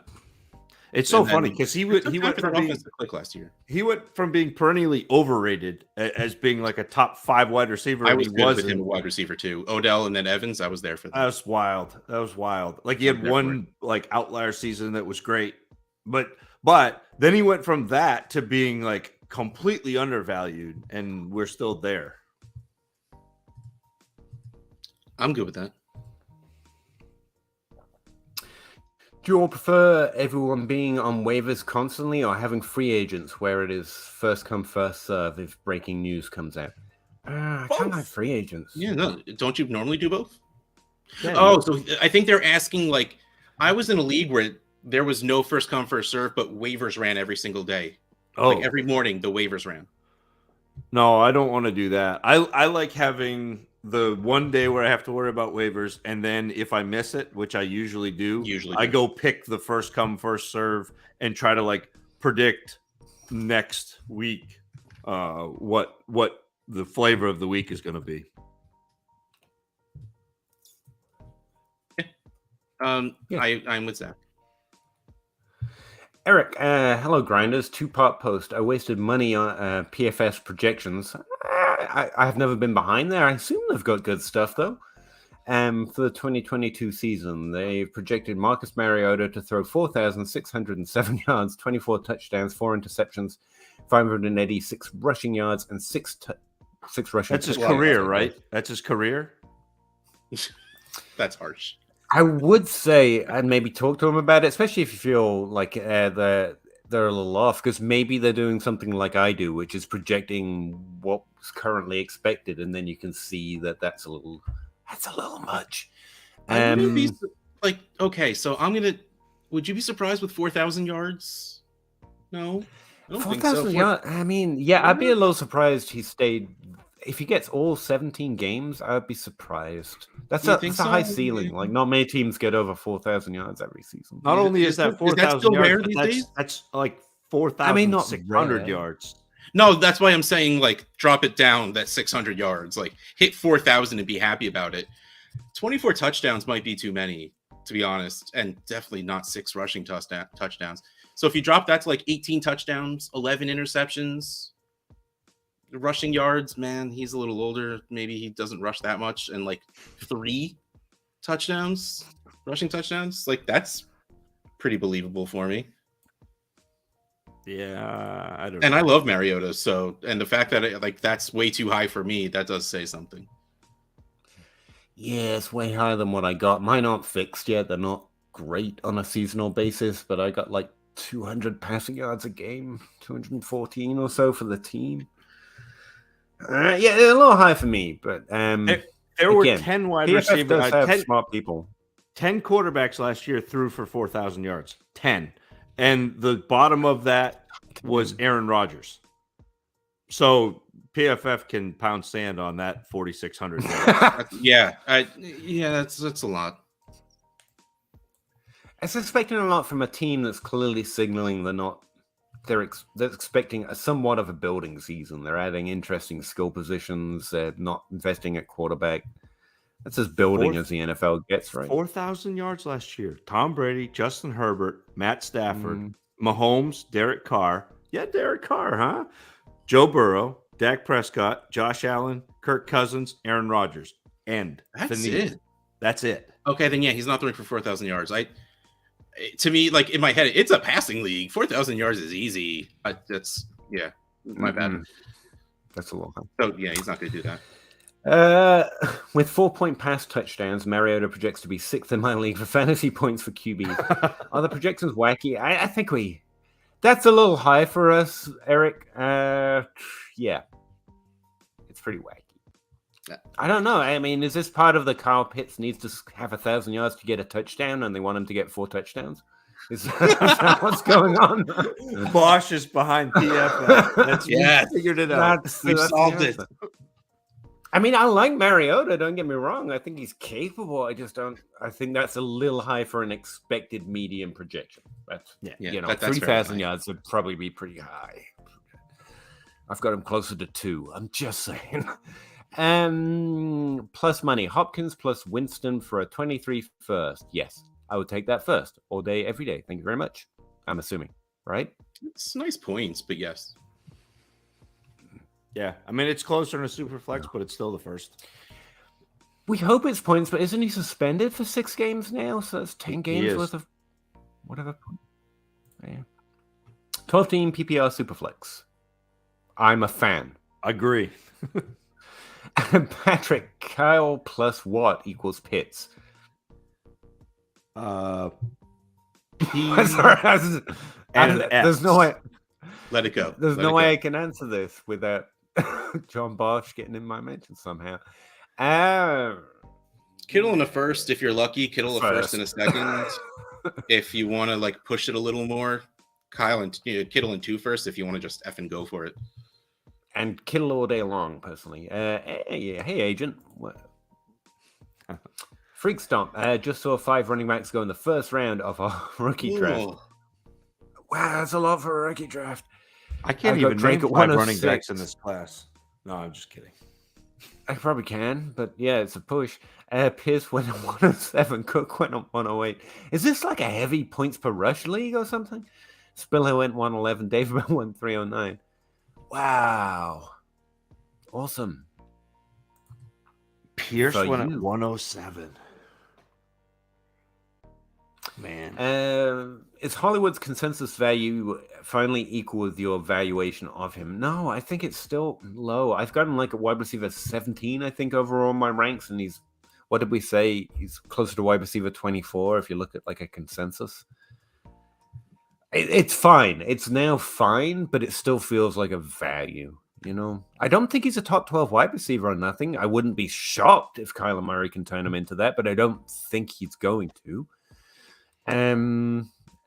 So he's closer to a top 15 guy for me, like max range of outcomes. And I think he's still ranked as like a maybe top 24 guy. So it's still low. He asked me specifically, so you guys don't get an opinion. No, what's your opinion?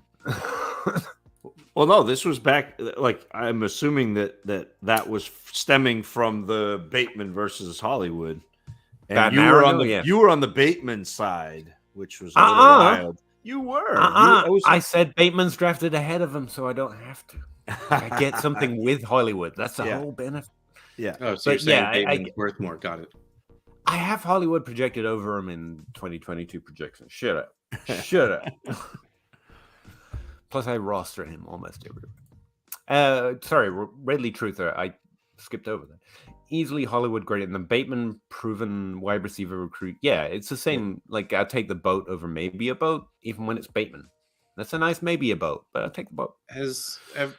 Hasn't the whole prior playing with a QB been like debunked at this point? Like, I feel like I saw someone wrote something about that where old chemistry doesn't matter. Did they write it before? That definitely doesn't matter. Did they write it before Jamar Chase was the greatest wide receiver ever with Joe Burrow? Yeah. The whole he's got his locker. We all got let in the down. Locker room. We got really let down with the whole Andrew Luck to Kobe Fleener thing, and it was just dead. I'll say this: I don't think anyone but Andrew Luck makes him that relevant. But I think that's one of the things that, tight ends. Yeah, was always just kind of eye rolly. Those no. Peter, I can confirm that the public is not on Bell. Okay, that's good to know. In my leagues, I'm going to have to fight tooth and nail. I'm just saying.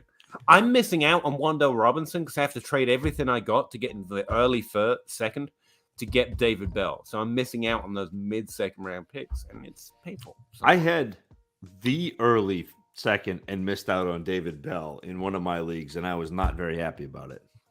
People should stop listening to us. Not you guys. You guys keep listening, please. No one should stop.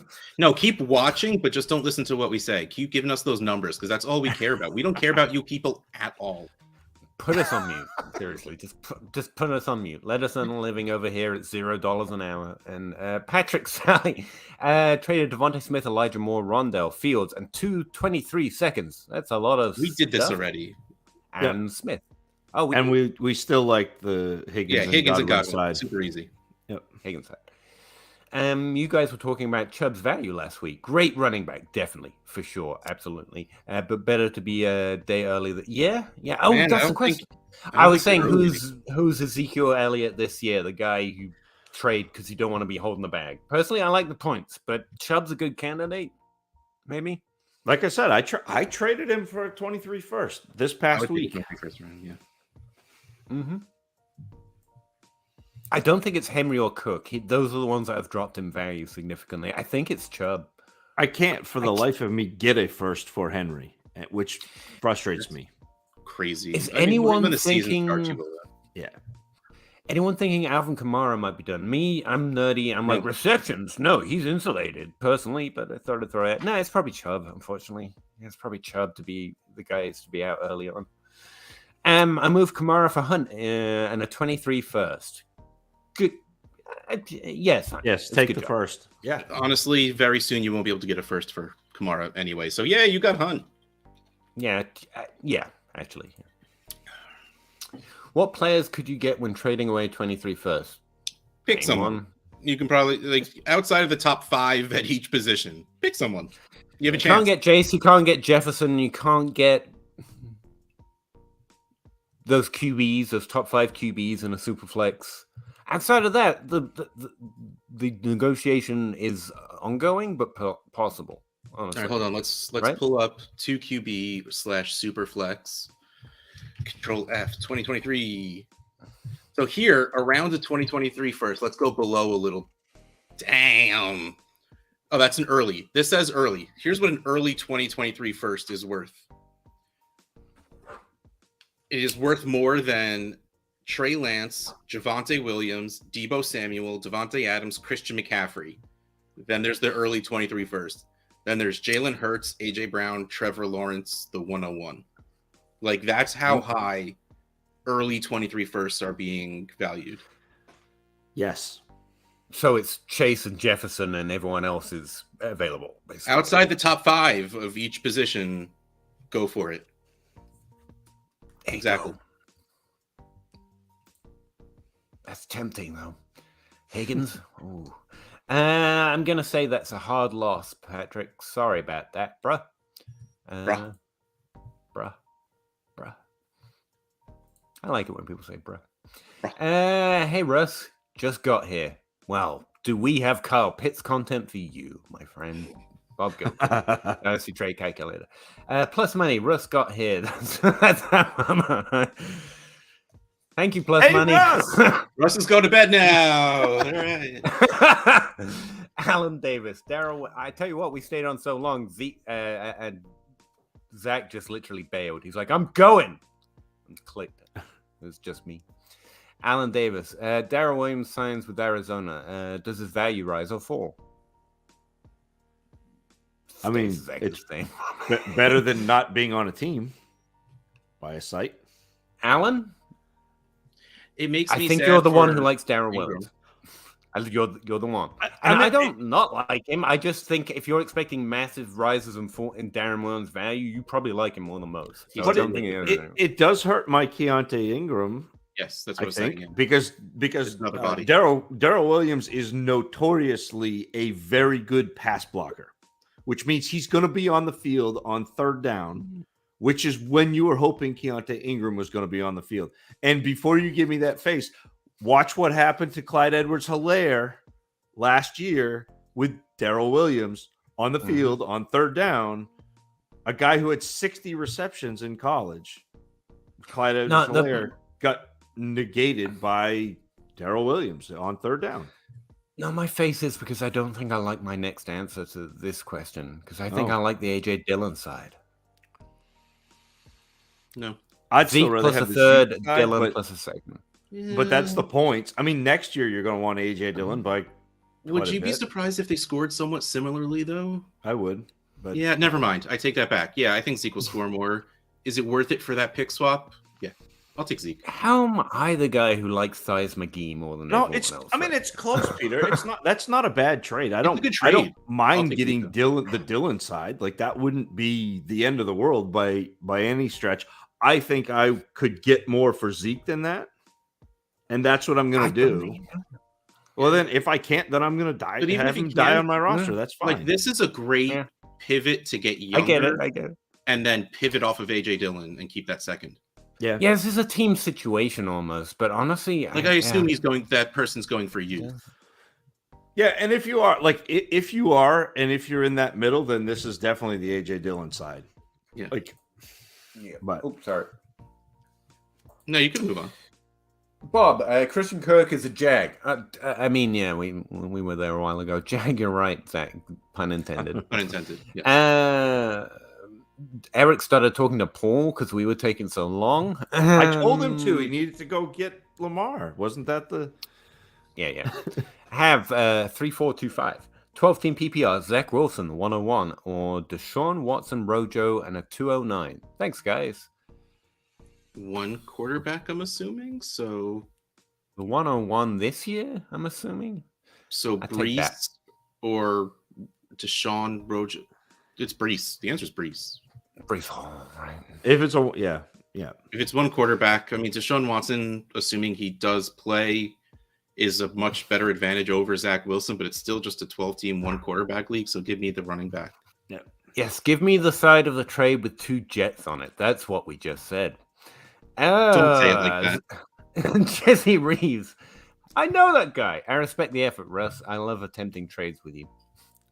I knew he would reject it. It was great. I offered Jesse a trade the other day, and he thought about it for a day and a half, and then he was like, I had to think about that a long time. Reject, and I was like, oh man, Give me Josh something for Jacobs the effort, man. so close. I feel like a number's missing here. Josh Jacobs plus 23rd for ETN. 23rd. It has to be a second, right? Because that's the only thing that Second, goes right? in D. Second, right? I would just Josh keep Josh Jacobs. Jacobs. Yeah. What does ETN cost? No, you have to ask a guy in your league, but right now Jacobs in a 23. Godwin and Henderson for ETN and J Rob. No, give me Godwin so easily.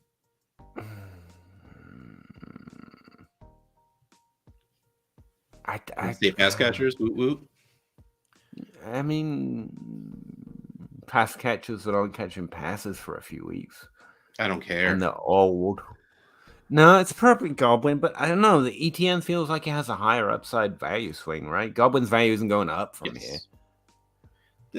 Like how, especially with the incoming 23 class, like what does ETN have to do to get into the top 12 running backs and stay there through next Godwin's season? only 26, Peter. He's not old. Next year he'll be old when he's 27. ETN would have to play for a full season and have Probably be a top 8 running back. Yeah. So yeah, I guess Godwin side him. ETN for Josh Jacobs and a 23 second. That's Josh Jacobs. We guessed it. Look at us go. Tis TV. I've traded away a lot of wide receivers for 23. I feel like we saw this one before. Sorry, we took a while to get there. Tiz. Jason Gray, 12-team Superflex, half-point PPR, my tight end premium. My tight ends are Hawk and Schultz and Abbott. Oh, trade him. McBride, keep him. Rebuilding in 2022 to compete in 2023. Who should I trade? Who should I keep? Thanks, guys. Yeah, I really want to trade Albert O and Schultz right now. That's mine. I'd keep the other two mostly. I mean, if it's a no tight end premium, trade them all. Whatever. Yeah, it's tight end premium though. No, it said no tight end premium. Like that's true. Actually, I'd trade Hawkins. McBride will be the only one I'd keep because his value is going to be exactly what it was when it. And I know you don't like this answer, Peter, but the guy who probably has the least amount of sizzle is Schultz. Like I don't think anybody thinks Schultz is very good, but he's actually not terrible. And so keep that guy, trade Hawkinson because people think Hawkinson is the next whoever, Kelsey, and Alberto they think is going to be the next Fant. And so like those are the guys that you trade. Yes. Okay. I keep McBride and trade the rest, but that's fine. That's problem, it's fine too. But I think that if you're counting on McBride to be a productive tight end next year, you may be a couple years early. Jefferson or Zeke, Henry, Cook?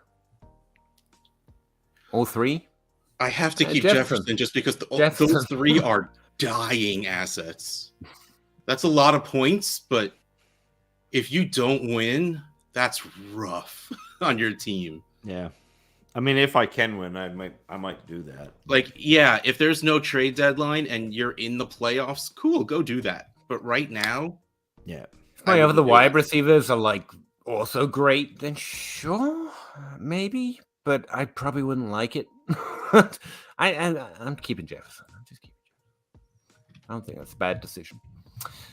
Probably is. Weaves, what do you guys think about Gainwell, Eagles, backfield usage in general? I don't know why they didn't use him at all. Like, even when Sanders got hurt, they didn't use him as a receiving back. Like, because they had Boston Scott, RB1.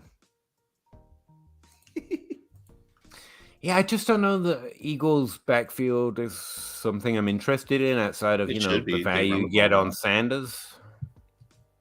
They don't run a lot, The Eagles are the most frustrating backfield outside of New England. Yeah. And it's going to keep, like, I think Sanders is the one that has relevance, and the rest are just frustratingly. I just have Boston Scott on all my teams because in the last 2 weeks when you need him in the playoffs, he's going to score. Boston Scott season. I just keep him, and then I immediately put on. I have my switching up to Boston, and it's an evergreen parody because Miles Sanders always has an injured leg. I had Sanders pegged, but he injured his leg. I know that's an old song, but Zach is on such a fucking roll lately with the songs. I DM'd him the other day, and I'm like, even if we were not already friends, after the Scott Fishbowl songs, I would have DM'd you and said, you have parodied some of my favorite songs that I feel like not everyone would even know what they are, and they have all been hilarious. We're friends now, whether you want it or not. Because fire emojis everywhere, Zach. You make me blush, Russ. You match your shirt. I love it. 12-team Superflex tight end premium this time. Start 10 was offered Kyler for the 23 first, Sky Moore, and Malik Take Willis. It, Kyler. Take it. Okay. Kyler's value is really low. It really is. Jacob Rickroad doesn't like him. Not like him. He doesn't see upside. It's like it's funny. Like people got freaked out when he scrubbed the Cardinals off of his social media, and his value actually got lowered from it, and it never went back up. It's so weird. Why is he not a top 4 or 5 quarterback? I think he is. He's not. He should be. He should be. Yes. That's not a bad team, though, if you add Kyler to it. Mahomes and Kyler give you a double advantage at quarterback. And then you got Javonte if Barkley does anything. Trade Javonte. I mean, He's right there. That's fine. But he's got Javonte, who's a nice piece, whether you play him or not. Barkley, Ramondre Stevenson could end up being okay, depending on what the Patriots do. You never know. And then look at the wide receivers. You got Solid. I mean, like a whole bunch of guys who should be wide receiver 2s. Mm-hmm. Like, that's not bad. It's not a bad tight end premium. Goddard's great. And if Henry keeps catching those touchdowns. Yeah. I don't mind that, Adam. That's not a bad team. I need a little wide receiver help.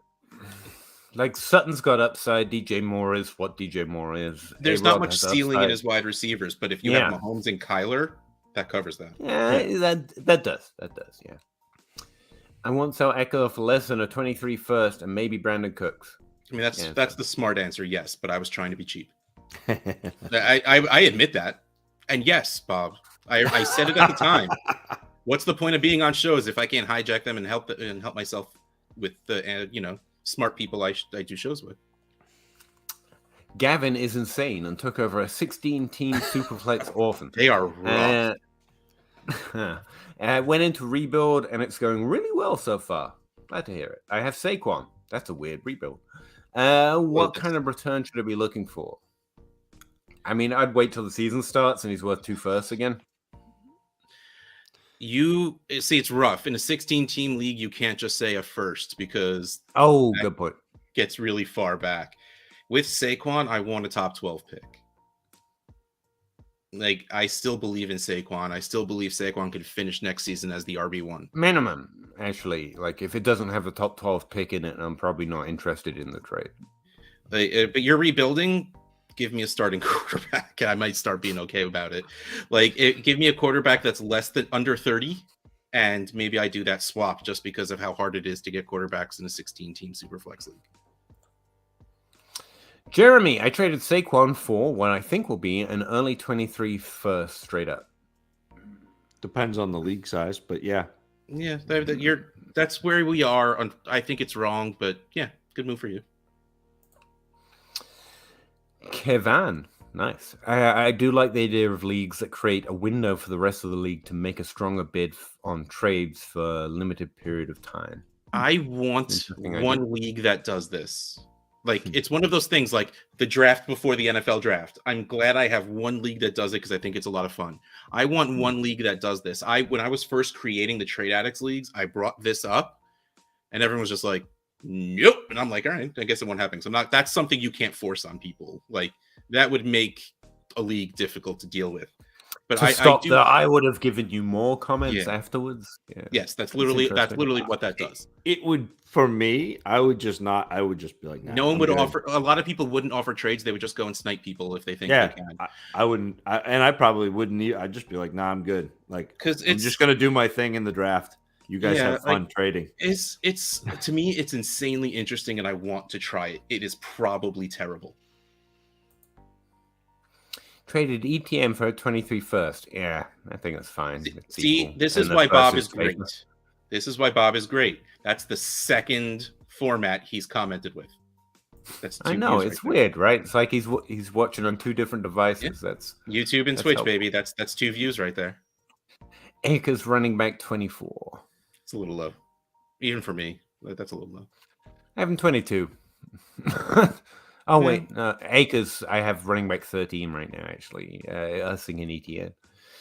Great trade, Jeremy. Saquon is done. I don't think zero reason to believe Saquon is done. Yeah, but he stepped on someone's foot, Russ. Gavin, top 5 dynasty running backs and wide receivers. I mean, we have ranks in place. Do we? I say, don't lie. You have ranks. I do. I mean, the top 2 are easy of all. Okay, top 5 running backs: Taylor, and any order of Najee, Swift, Harris. Isn't Najee and Harris the same thing? Crap, Javonte, not Najee and Harris. God damn it. Jonathan What's Taylor, top 5? Najee Harris, DeAndre Swift, Javonte Williams.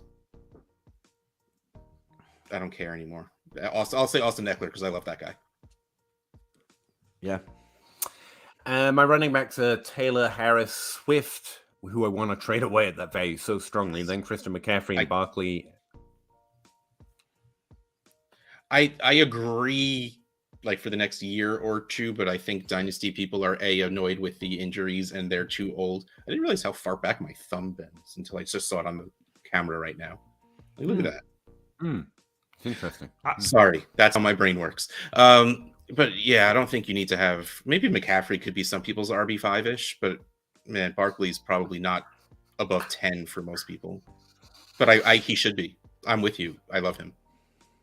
And wide receivers: Jefferson, Chase, Lamb, Waddle, Hill. And I realize I have both Miami wide receivers in my top 5, and I don't like it. It's man, I don't like it.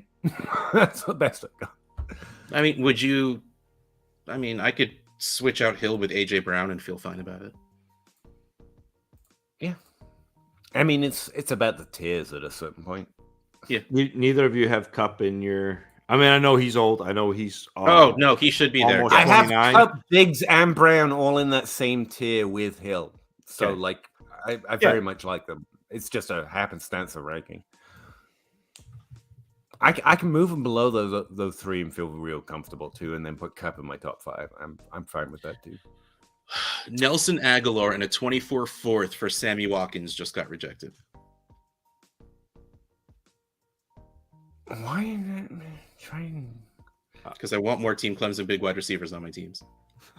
I now have 6 shares of T. Higgins, Mike Williams, and Justin Ross, so I need to get 6 of Sammy Watkins. You should trade for Renfro, man. That's where the Team Clemson big wide receiver. Let him put on some platform shoes, and lift some weights. And we'll talk about it. Have you seen the meme that's going around with him side by side with DK Metcalf? No, that exists. Guess which one was it wide receiver 1 last year? That's fantastic. No, that's my go-to right now. Every time someone says alpha, I'm like, hey, do you know who was the alpha between DK Metcalf and Ryan Renfro last year? Yeah, but it wasn't the guy you think it was. Because alpha is just angry. I'm not convinced Akers will be the same post Achilles. I mean, he already came back and was in. Says Alan Davis.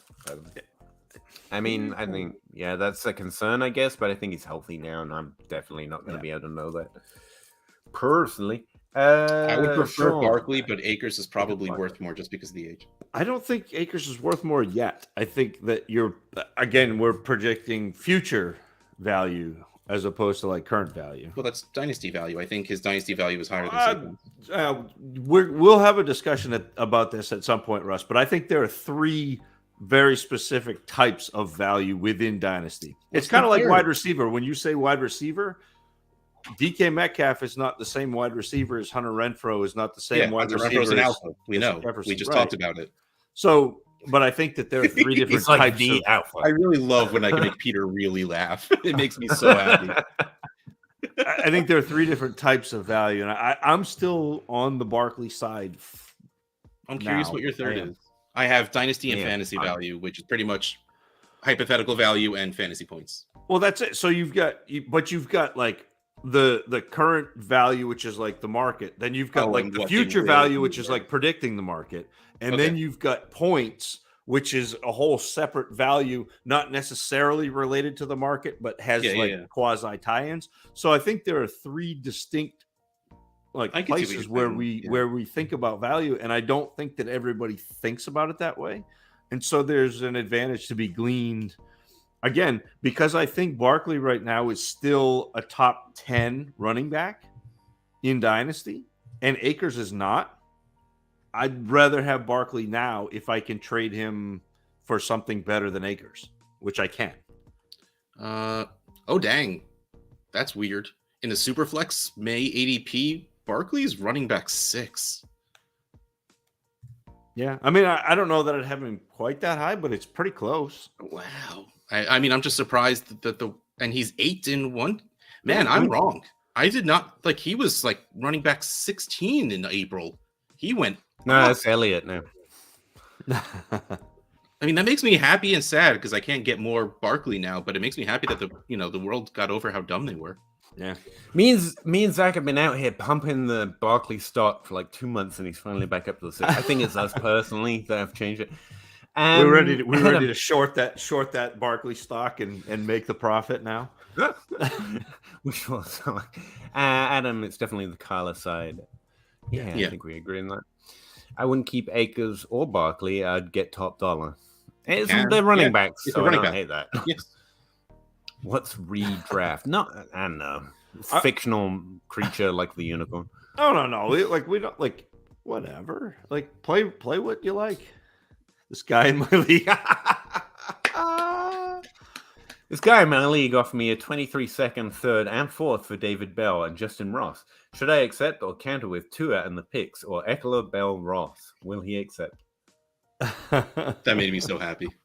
That's 2 people so far that have jumped into this chat to talk about my terrible Ross offers. Hey, Cal. Hey, Cal. I'm going to go with my offer to you now. 54 watching and 9 freaking likes. I know, man. Everyone it's hate watching. Don't worry about it. They don't like us. But they It's watch. like that scene from the Howard Stern movie where they're We're thinking of a different scene. yeah. Well, definitely, honestly, yeah. if you dropped into a YouTube live stream every week, asked a question, then had to wait 3 hours for them to get to your freaking question, would you like it? Would you like Yes. it? I don't think so. You'd wait. This 3 many hours people and be listen like, to "I hate Howard that." Stern because they want to hear what he's going to say next. What about the people that hate him? They listen to him for this long because they want to see what he's going to say next. So they just want to see how far behind we're going to be so they could yell at us. Traded Sutton for 203 and a 23-second 10-man league. No, he didn't get enough value. Yeah, I'd rather have Sutton, even in a 10-man league. Oh yeah, in a 10-man. Yeah. Well, I mean, like a 10-man league makes the 203 a little better. It's fair. It's fair value. I think that's fair enough value. I would rather have Sutton because I think that with Russell Wilson, you could see that uptick. And I agree with you in that. Yes, I would rather have Sutton, but I also think it's a fair enough trade. Yeah, that I don't think I wouldn't feel bad about it. I would take Sutton over a lot of the receivers in this class, and especially what I can get at the 203. Mm-hmm. I again, yes, completely agree. But I think that's what you get for Sutton right now. Alan says, once I started playing Dynasty, Redraft got boring and lost its appeal. It's a different game. It's a different game. I find myself wishing I could do more Redraft because it's fun. You can get to make your mistakes and clean. I'm not as good at it. It's a different skill set for sure. Oh, for sure. And like it's cool. Like I am in awe of people who are good at Redraft because that is not me necessarily, and I don't spend enough time doing it because Dynasty consumes it, but it doesn't make redraft. Like, I know you said, Alan, that you thought it was boring, but it's just different. Like it's not It's whatever you find fun, you know. Yeah, absolutely. I try and get the redraft itch out in best balls because I don't have time to manage it as well as Dynasty, but you can, best balls get some of that itch scratched, but like what you like, man. Tis TV, I literally have 7 23s first at this point. Well, just go and trade for all the best players. Just not really. Log out of your league for a while. Yep. Because at this point, my league undervalues them. Ooh, nice. 112 and the 110 for a first each. That's nice. Should I go for 8? I mean, what else are you doing with your time? There's no points to be watching. Of a year to pull a J Mike Invitational. And then you do a J Mike. That's exact. 2021 was great. 2023 will be even better. Yep. Invite us to watch. We'll be in the. And I forget, how do you do? How do you do in that league? Yeah, pretty good. One easily. I can't get with IDP. It's like I have enough time keeping up with the 4 positions we've got, but I really think it's interesting. Tom Kissingberry.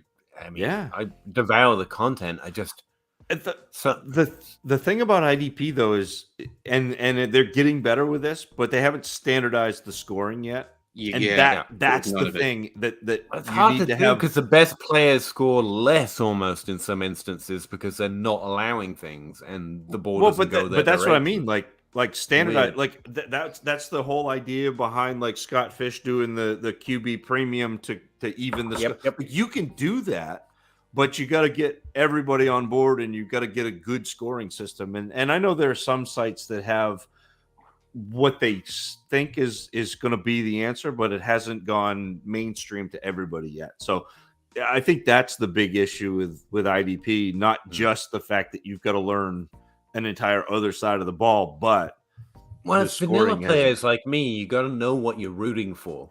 Yeah, like I know instantly when I see a game what scoring points and what isn't because of the simple scoring system. And IDP's all that's right. Jeremy, wow, I would keep them until you see. Yeah, he would also keep them. Seriously, if you can get that many 23 firsts, just put on your notifications for message board posts and everything else. Turn it off and just don't. I'm working on it. I've got 4 in a league, and I'm working on continuing.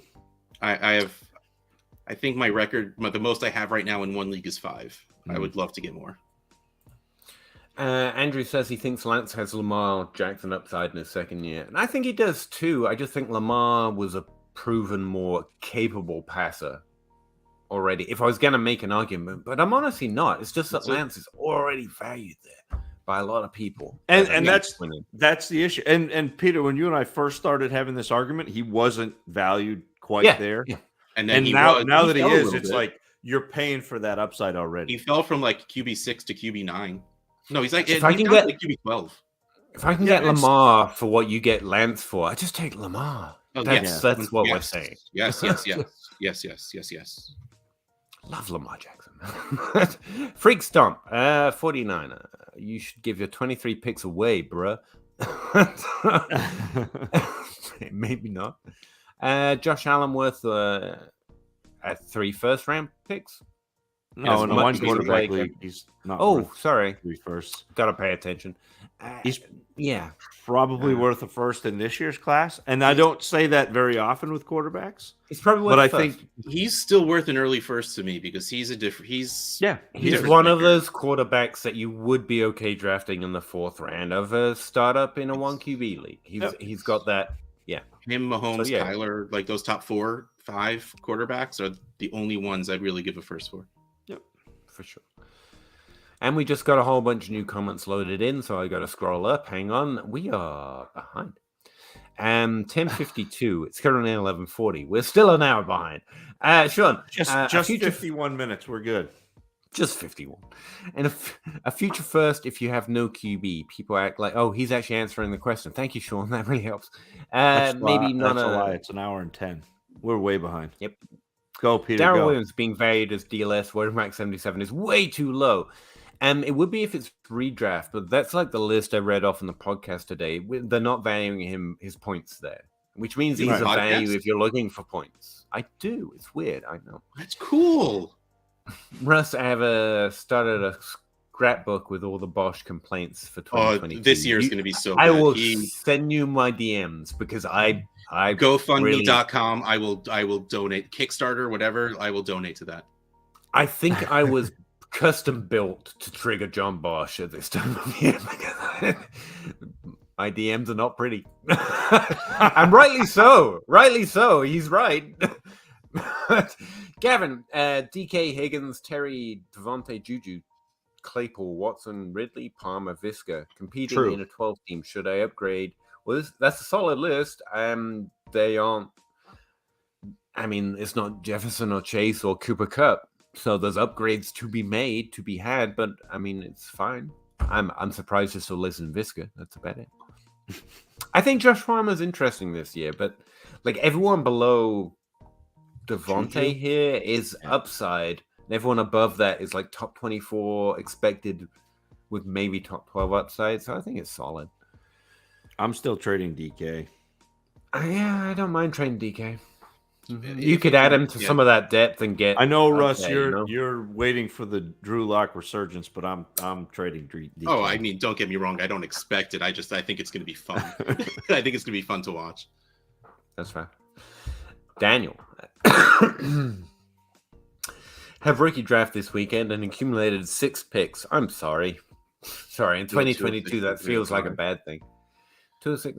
Which player should I be targeting in the mid to late second, beyond? I mean, I'm hoping Wan'Dale Robinson falls to me there. Hold on, pulling up ADP. Jalen Tolbert, Brian assuming Robinson, 12-team Superflex, because that's everything I play. Trey McBride, 206 in the Trade Addicts 10 leagues. Well, David Bell's at 205. Trey McBride's at 204 because of our premium. And then it's Rashad White, Damian Pierce, Matt Corral, Isaiah Spiller, John Mechie, Alec Pierce, Zamir White, that finishes up the second round to 305.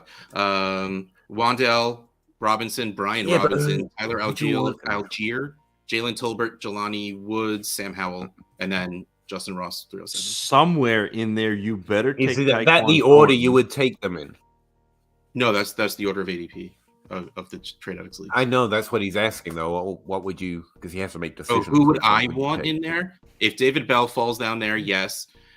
Damian Pierce, and Rashad White. Well, I don't necessarily love the running backs themselves.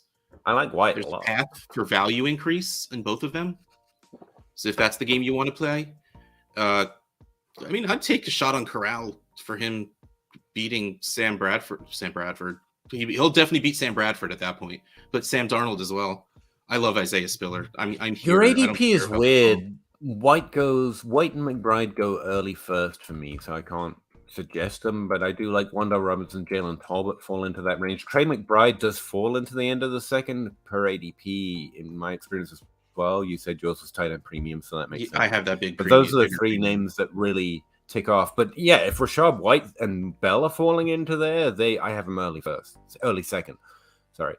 The second round is the first round to me this year. I don't know why. So yeah, those I mentioned about 4 or 5 names there, so probably somewhere at the back end of that, take Tyquan Thornton and take Romeo Doubs. Really? Yeah. Yes. Really? Yes. Just betting on the draft capital. Based on draft capital and based on the fact that I've been watching him and he does some amazing things post catch. And Mac Jones is a quarterback who can throw the ball accurately enough to get a receiver to run after the catch. I know the Patriots, you don't want to hear this because it's Kendrick Bourne, but they don't have a guy who can do that right now. And Tyquan Thornton can. You know, why are you doing that to Peter? Yeah. It's going to be very interesting to see whether or not he pans out, but I'm willing to take a shot in the third on Tyquan Thornton and Romeo Doubs, who may actually be the better of the rookie receivers that ended up in Green Bay.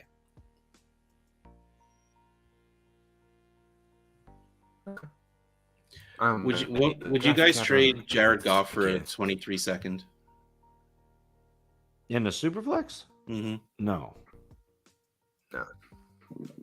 No, just checking. Why? I mean, because I want to get Jared Goff off of Peter's team in the DLF league, so I could make this He's trade. trying to get something for nothing again. Oh, absolutely! No. I would definitely trade Jared Goff. No. I would not. Just to let you know, Gavin, I would try to pair up 2 of these wide receivers for one more stud. Try getting Diggs if you're competing. Yeah, that's what I'd say. There are older upside players there. Use some of your depth with DK Metcalf. Claypool and Watson for Diggs plus. Yeah, I like that. It's actually Erickson probably left Terry PFF. Coincidence? Don't know anything about it. Wow, this is the most Mitchell or Hawkinson? Ever. Mitchell or Hawkinson? I was very proud of it. Those are 2 very different things. Is that Elijah Mitchell? I assume so. Yes, very, very different thing. I mean, I'd probably take Mitchell over Hawkinson, I guess, because until I get shown otherwise, Hawkinson is in that group of tight ends that could be good and could be bad that week. Right. So give me Mitchell, who has the higher upside at running back. I'm. Man, so that's close. I think I'm probably taking Hawkinson, but I'm not. There's not a lot of conviction there. Yeah, to me, this is fine. Go whatever makes you happy, but don't fill a lineup right now with this if that's what you're asking. Right.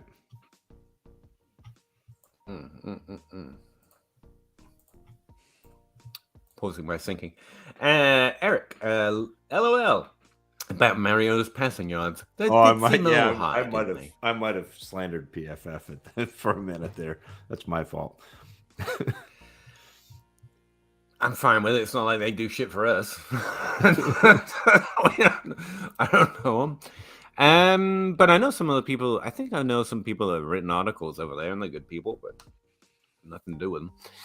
Kate Coop, what year was your favorite season of watching football? Don't know. I have a preference. Every year's been pretty fun. The year of Tim Tebow was certainly fun. Doing nothing but winning miracle comebacks. I really like watching Adam Thielen and Stephon Diggs being 4th round or later drafted players just be better than their 1st round pick. If we're doing that, that was fun for me personally. First of all, I loved that year where Tim Tebow did nothing but win miracle comebacks because I joined a fantasy football league with my brother, and someone recommended this league because they knew a guy, and we both joined, and weird shit went down to the point where they wouldn't give us our money back. So we're like, fine, we'll play this season and then we're done. And my brother and I got to the finals, and I'm like, you know what? Screw you, buddy. I picked Tim Tebow up off of the waiver wire and won the championship with Tim Tebow as my quarterback because he scored 30 points that week. I mean, if we're talking storylines for a season, I really like David Johnson's end of the year. Come on, in Arizona. I love watching David Johnson beat the odds there as well. It's all lower drafted players for me, man. Can I be a smug Patriots fan and say it was 2002? No, it was 2004. No, it was 2005. No, it was 2015. 7. No, it was 2007. No, it was 2019. Hey, do we want to do this? We just should I hand you the ball? What's really funny is because my real answer was going to be 2011, and not because they lost, but that was the year. And first of all, Randy Moss is just Randy freaking Moss. But watching him take 3 steps off the line of scrimmage and put his hand in the air when that cornerback was draped on him, and he's like, "No, I got this guy beat." Yeah. Was the greatest thing I've ever watched. And it was the full season where he's just like, yeah, it was so good. It was he's the reason I love the wide receivers I love. It is all Randy Moss's fault. But watching that was joy, pure joy. So that's why I mocked him a little bit, because my real answer was for the Patriots. Don't get me. My real answer is, man, I love defense. Watching the Legion of Boom, that Seattle defense, the year before they won, actually, like, was I think their better year, right? But like that defense was so good. It made for really boring football, but it was so good to watch. I love snow games. Talking about defensive struggle, I don't love watching nothing happen, but I like playing sport in this winter, and I love watching professionals do it in snow. Like, this is ridiculous, but look at them try and do it on ice skates. And I know there's something about the atmosphere. It's fun. It's fun. It's almost like backyard, but the best players in the world playing backyard football, and it's fun. One of my clearest memories of like growing up and watching football was there was a game in Soldier Field that was just like fog, and you couldn't see the players, and like, you know, they'd snap the ball, and all of a sudden, you know, you'd see like, the ball, and then all of a sudden they'd like zoom in the end zone, and there would be a touchdown, and you have no idea what happened. That game was awesome. Game after Thanksgiving or before Thanksgiving, whenever you guys play that, dinner type vibe, but it's the best athletes in the world doing it, and it's nice. I feel more connected to it. I like it. But look at that guy run like 6 miles an hour. I could do that sometimes. Yeah, I mean, I could possibly do that in the best of possible condition. Traded Renfro and Michi for Hollywood Brown. How'd I do? Why would you trade an alpha away? That's actually a really good trade. I like getting Hollywood Brown for that. Yeah, thank you. Nearly got kicked off. I'm just saying. It was the 1988 NFL. It was the NFL. It was a playoff game between the Eagles and the Bears. That's what it was. The fog game. Yeah. I just looked it up. Oh, it was awesome. Do you guys have different ways of approaching best ball? I play best ball for fun a little bit. I love being able to throw up a draft and my patrons get in there and take my money. They seem to enjoy that too. I don't play it hard enough to really have difference in strategies. Turn around and run from best ball is what I tend to do. It's fun. I like having to not care about value. It's just I think this guy is this like season points. I don't care if this is weekly. I love the upside shots. It's a time waster for me season long. Like if I'm bored and want to draft, so I don't start another dynasty league. But yeah, you can do like a million. If we're talking about, I like best ball dynasty leagues. Well, that's what he's talking about. I like that too. Best ball versus set your lineup dynasty with deep benches, and the answer is with best ball, you're taking a lot more shots on deeper players who have a chance to have that week, because that week matters. Studs are worth less.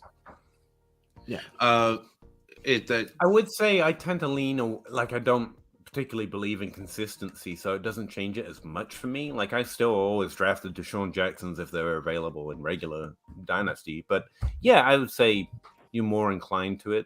Like that deep player who's not going to be fantasy viable for a season but can have a game is suddenly, I get it.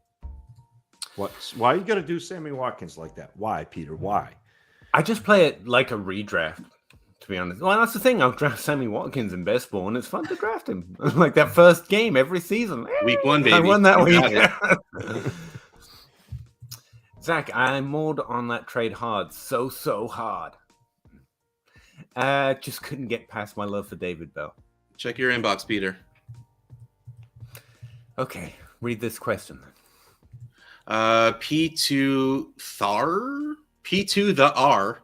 Hey, gentlemen, I'm super late, and us too. Even later now, but glad to watch what's left. Can ETN plus the 106 get the 101?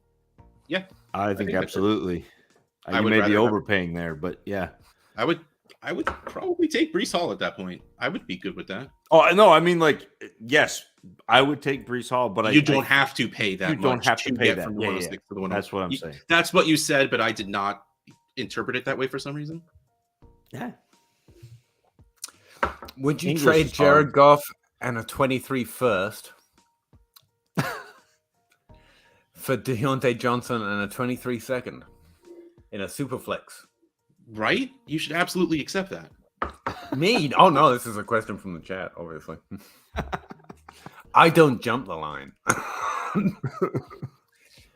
Yeah, I don't like that, to be honest. I don't like giving up my 23 first when I have no reason to do it. Deontay isn't going to swing my team one way or the other significantly. Yeah.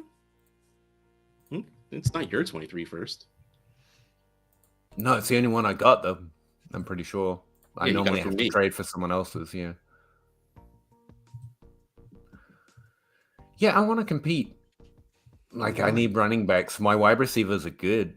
Like, I don't think I need Deontay Johnson to top 12 points, and I have no running backs. I don't think anyone's trading. Fine. I think I can get a running back for Jared Goff as easy as I can for Deontay, no? Yeah. Let's see what I mean. I'm not. I don't want to give Zeke or. Plus, I've been told I shouldn't trade quarterbacks without getting a quarterback. The show I watched. Told me that. Wasn't mine, was it? I wouldn't say that. You've said it here. No, I said you should have to pay more, but I never said don't do it. I will think about it. No, you won't. Eric. That's the thing. You won't. I don't know why. What I will and won't do. It sounded confrontational, and I liked it. Fair enough. Did some research. Good for you, Eric. The best of the best running backs since the 80s have fallen off the cliff by age 28 or 29, like barely roster worthy. Henry, Fournette, Eckler are all 27. People are not what they were 30 years ago. People are barely human compared to what people were 30 years ago. You can't do that. That in the doesn't NFL, work. I would say. I do think age more than touches matters a little bit because there are some things that you can't help with an aging body. We get older and joints grow weaker.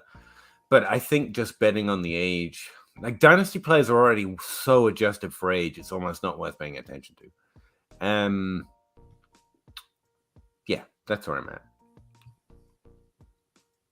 I don't think the age has signal to when they fall off. I think the age does have that signal more than their touches.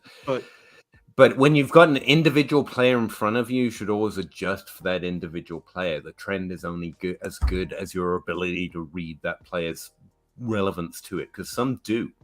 But value-wise, increasingly they do. Yeah, they're not going to gain value ever again. So if that's what you're worried about, then in Dynasty they're already falling. So yeah, again, if Dynasty wasn't heavily adjusted for age already, we'd be all over it. But as it is, like Henry's already being drafted 12 spots below what we expect him to do in 20, like positional spots, not literal picks.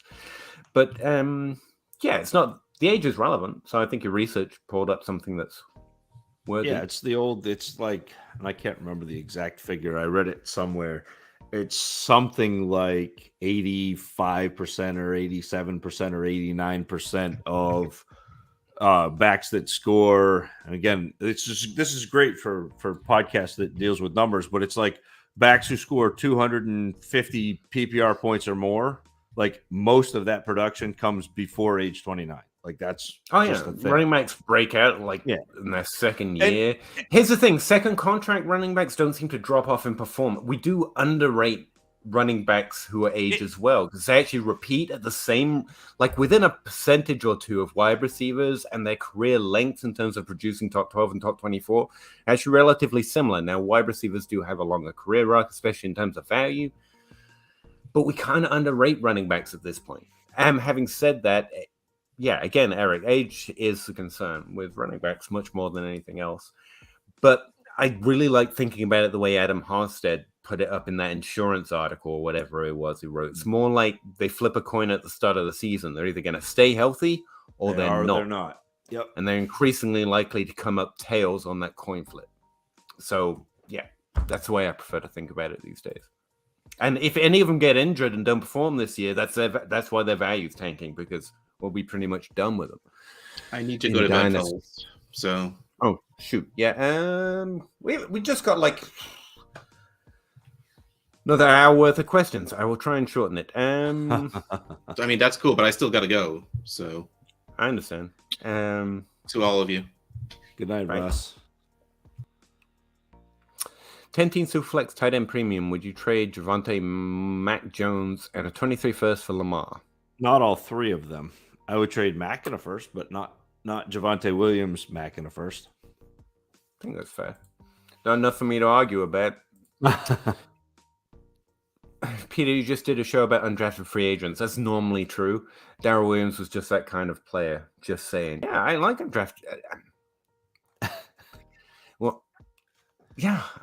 Again, I said it's not that I don't like Darrell Williams. You just got to accept that he's unlikely to develop that level of touch share where he's immediately top 12 relevant in fantasy football. And also, if he does, he's Austin Eckler, and people are always going to discount him because undrafted free agents, despite the fact that they repeat at the same rate once they actually get. Paul Cicero, yes, Russ, Clemson wide receivers forever. He's gone, so we don't mention that. Yes, trade them there if you want contending. Yeah, and that's what you do with running backs anyway. Is if you're not competing, you trade them for young wide receivers and picks. I like it here and on Peter's channel. You guys rule. I really appreciate that open. Thank you. John O2, hi. I wanted to say thanks for the streams and all the content. You no idea how much that means to us, man. Thanks. Yeah, appreciate you, John. Ronnie Rhodes, is 2023 going to be better than the 2021 rookie class? I think the hype's similar. I don't know ultimately, but I think that's where we're at in terms of value expectation. We're going to be disappointed if it's not. No. You were saying that about 2021 too. We had that go around. Yeah. And again, I can accept they're a good play because that's what happened in 2021. But at a certain point, the picks became worth more than they should be because we were trading all of them as if they were better than boats, and they weren't. They weren't. Well, actually, there weren't many misses, but you know what I mean. Someone took Terrence. Someone took Terrence Marshall, man. You know what I mean. I don't have any idea what you mean. That was not me. Fair enough. Robert, 10-team Superflex, Miles Sanders plus Ridley for AJ Dillon and a 23 third. Yeah, I guess I'm still on the Dillon side here. Sanders is much more likely to score points. But it's the value. Ridley is the conundrum, and I'm still treating him like he doesn't like he retired. Me too. Yeah, and so it's Dillon. Like it is, but yeah. That's what I'm doing. Like I would rather overpay if you return. It's so hard. And Robert asked that. He said, "Is there any chance that Ridley comes back and is still a wide receiver one?" Yes, there is a chance. It's not a non-zero proposition, but I am treating it as I don't know, and so I'm gonna go get players that I do know are going to play. I treat him like Andrew Luck. I love the player. Really love what the player is capable of. I think he retired, and I hope he comes back one day. Yeah. I hope Ridley comes back, and I hope he's great. Like, I think him being suspended for an entire year over gambling on which DFS would piss me off a little bit. Whatever. Yeah, like that's a stupid thing, but Roger Goodell does whatever he wants. So that CJ2K season is up there. That was a good one. Yeah. Favorite season question from an hour ago. Yeah, appreciate that, Cal. Thanks for the context there.